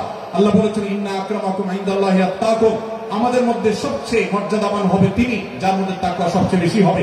আমাদের কোনো বংশগত গৌরব, কোন অঞ্চলগত গৌরব, অন্য কোনো গৌরব আমাদের থাকবে না, শুধু তাকওয়ার গৌরব আমাদের থাকতে পারে। সেটাও গর্ব, নিষিদ্ধ গর্ব বা অহংকারের মতো নয়, বরং সেটা আমাদের বিনয়ের জায়গা। সর্বশেষ 7 নম্বর যে শিক্ষা সূরা হুজুরাতে রয়েছে, সেটা 14 থেকে 18 নম্বর আয়াতে আল্লাহ তাআলা ঈমান এবং ইসলামের চিহ্ন উল্লেখ করেছেন। যে 6টা শিক্ষা উল্লেখ করা হয়েছে, এর আলোকে মুসলমানকে, মুনাফিককে সেটা নিরূপণ হবে। এই জন্য আল্লাহ তাআলা শেষে এটি উল্লেখ করেছেন। এই 7টি শিক্ষাকে ধারণ করে আমরা আমাদেরকে ভালো মুসলমান হিসেবে গড়ে তোলার চেষ্টা করব, আমাদের জীবনকে সাজাবার চেষ্টা করব। আল্লাহ তাআলা আমাদের সবাইকে তৌফিক দান করুন। আমি আবার এক নজরে বলে শেষ করছি, সূরা হুজরাত কোরআনে কারীমের 26তম পারা, একটি সূরা, 49 নম্বর সূরা, কোরআনের 18টি আয়াতের আছে। প্রথম থেকে 5 নম্বর আয়াত পর্যন্ত আল্লাহ রাসূলের সাথে আদব লেহাজ বজায় রাখা, শিষ্টাচার মেইনটেইন করা এবং সম্মানীয় ব্যক্তিদের সাথে এখান থেকে আমরা শিক্ষা নিয়ে আদব লেহাজ বজায় রাখা, তাদের সামনে আগ বেড়ে কথা না বলা, আগ বেড়ে কাজ না করা, উচ্চ কণ্ঠে কথা না বলার শিক্ষা আল্লাহ দিয়েছেন। দ্বিতীয়ত, আমাদেরকে কোন সংবাদ, বিশেষ করে অনির্ভরযোগ্য তথ্যের সংবাদ শুনে আমাদেরকে কারোর ব্যাপারে ধারণা করার আগে আল্লাহ তাআলা আমাদেরকে যাচাই করার শিক্ষা দিয়েছেন। আমরা যেন গুজবে, আমরা যেন ধারণা প্রসূত কোন তথ্যে আমরা যেন কান না দেই, সেই শিক্ষা আল্লাহ আমাদেরকে দিয়েছেন। এটি 6 থেকে 8 নম্বর আয়াতে, 9 থেকে 10 নম্বর আয়াতে আল্লাহ তাআলা মুসলমানদের দুই গ্রুপের মধ্যে গন্ডগোল দেখা দিলে মীমাংসা করতে বলেছেন, এবং 4 নম্বর শিক্ষা 11 নম্বর আয়াতে বিদ্রুপ করতে নিষেধ করেছেন আল্লাহ তাআলা, কারণ নাম ধরে ব্যঙ্গ করাকে হারাম করা হয়েছে। এবং 5 নম্বর শিক্ষা 12 নম্বর আয়াতে আল্লাহ তাআলা দিয়েছেন, কারোর প্রতি মন্দ ধারণা করা যাবে না, কারোর পেছনে লাগা যাবে না, এবং কারোর মন্দ নামে কাউকে ডাকা যাবে না, কারোর সমালোচনা তার পেছনে করা যাবে না, এগুলোকে হারাম করা হয়েছে। 6 নম্বর শিক্ষা 13 নম্বর আয়াতে আল্লাহ বলেছেন, আমাদের সবার মধ্যে কারোর কোনো শ্রেষ্ঠত্ব নাই তাকওয়া ছাড়া, যার তাকওয়া যত বেশি, আল্লাহ ভীতি যত বেশি, তিনি আল্লাহর কাছে তত শ্রেষ্ঠ এবং সেরা। 7 নম্বর সর্বশেষ শিক্ষা হলো 14 থেকে 18 নম্বর আয়াতে আল্লাহ রাব্বুল আলামিন ঈমানদারদের আলামত, মুনাফিকদের আলামত উল্লেখ করেছেন। সেখান থেকে শিক্ষা নিয়ে আমরা আমাদের ঈমানকে পরখ করার চেষ্টা করব, আমাদের আমলকে পরখ করার চেষ্টা করব। আল্লাহ তাআলা আমাদেরকে সূরা হুজুরাতের আলোকে আমাদের জীবনকে গঠন করার তৌফিক দান করবেন, আমিন। আল্লাহ তাআলা আমাদের সবাইকে আজকের এই তাফসীর কোরআন মাহফিল থেকে সূরা হুজুরাতের এই 7টি শিক্ষাকে ধারণ করে ভালো মুসলমান, যে মুসলমান সম্পর্কে নবীজি বলেছেন আল মুসলিমু আখুল মুসলিম, মুসলমান মুসলমানের ভাই। যে হাদিসে নবীজি বলেছেন যে আল মুসলিমু মান সালিমাল মুসলিমুনা মিন লিসানি ওয়া ইয়াদি, মুসলমান সে যার হাত আর মুখ দ্বারা অন্য কোন মুসলমান কষ্ট পায় না, নিরাপদে থাকে। আমরা আমাদের সমাজকে শান্তিপূর্ণ সুশৃঙ্খল রাখতে হলে আমাদেরকে মুসলমান হতে হবে, ভালো মানুষ হতে হবে। আমাদের হাত মুখ দ্বারা কেউ কষ্ট পাবে না, কারোর হক নষ্ট করব না, কারোর অধিকার নষ্ট করব না, কারোর কষ্টের কারণ হব না, কাউকে আঘাত করব না, কাউকে গালি দিব না, কারোর কোন প্রকার অধিকার খর্ব করব না, জুলুম করব না। আল্লাহ তাআলা আমাদের সবাইকে কোরআন এবং হাদিস যে মুসলিমের চিত্র অঙ্কন করেছে, কোরআন এবং হাদিসে মুসলিমের যে রূপরেখা বর্ণনা করেছে, কোরআন এবং হাদিসে যে আদর্শ মুসলমানের চিত্র উপস্থাপন করেছে, আল্লাহ আমাকে, আপনাকে, আমাদের সবাইকে সেই মুসলমান হওয়ার তৌফিক দান করবেন, আমিন।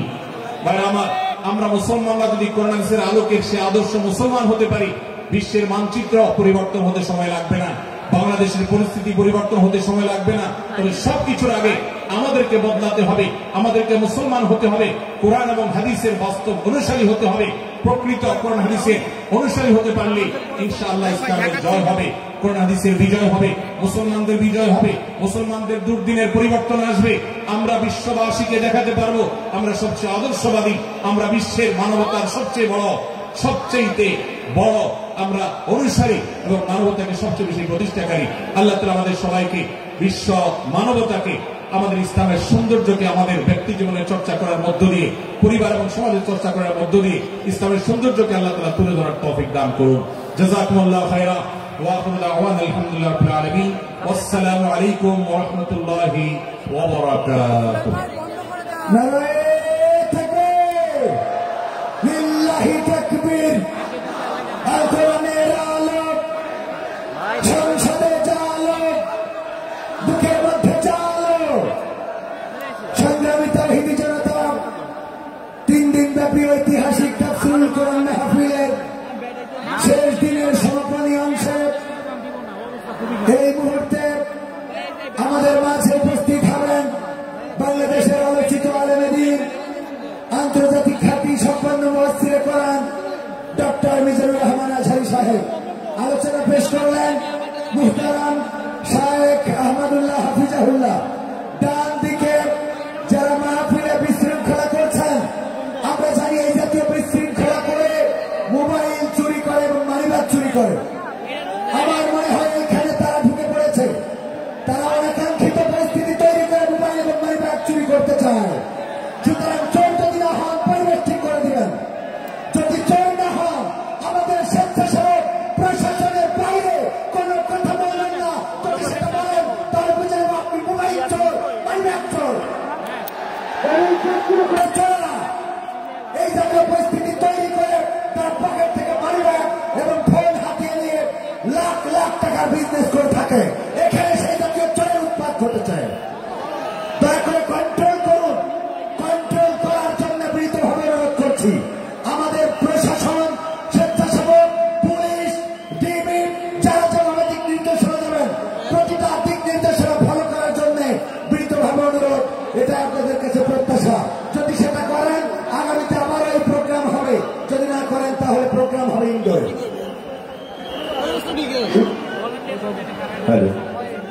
সুপ্রিয় হাজির, আমাদের প্রধান আকর্ষণ বাংলাদেশের তাফসিরুল কোরআন মাহফিলের পাঞ্জেরি তরুণ প্রজন্মের নতিজা ডক্টর মিজানুর রহমান আজহারি হাফিজুল্লাহ কিছুক্ষণের মধ্যে উপস্থিত হবেন।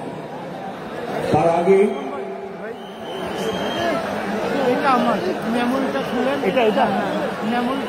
আমি একটু হারানো বিজ্ঞপ্তিগুলো বলতে চাই, এটা খুব জরুরি, এজন্যই বলছি। 6টি বাচ্চা পাওয়া গেছে, কন্ট্রোল রুমে আছে, আমাদের এখানেই আছে, আমাদের এই ডান পাশে স্টেজের ডান পাশে আছে। 6টি বাচ্চা পাওয়া গেছে, যাদের পাওয়া গেছে তাদের নাম আমি বলছি।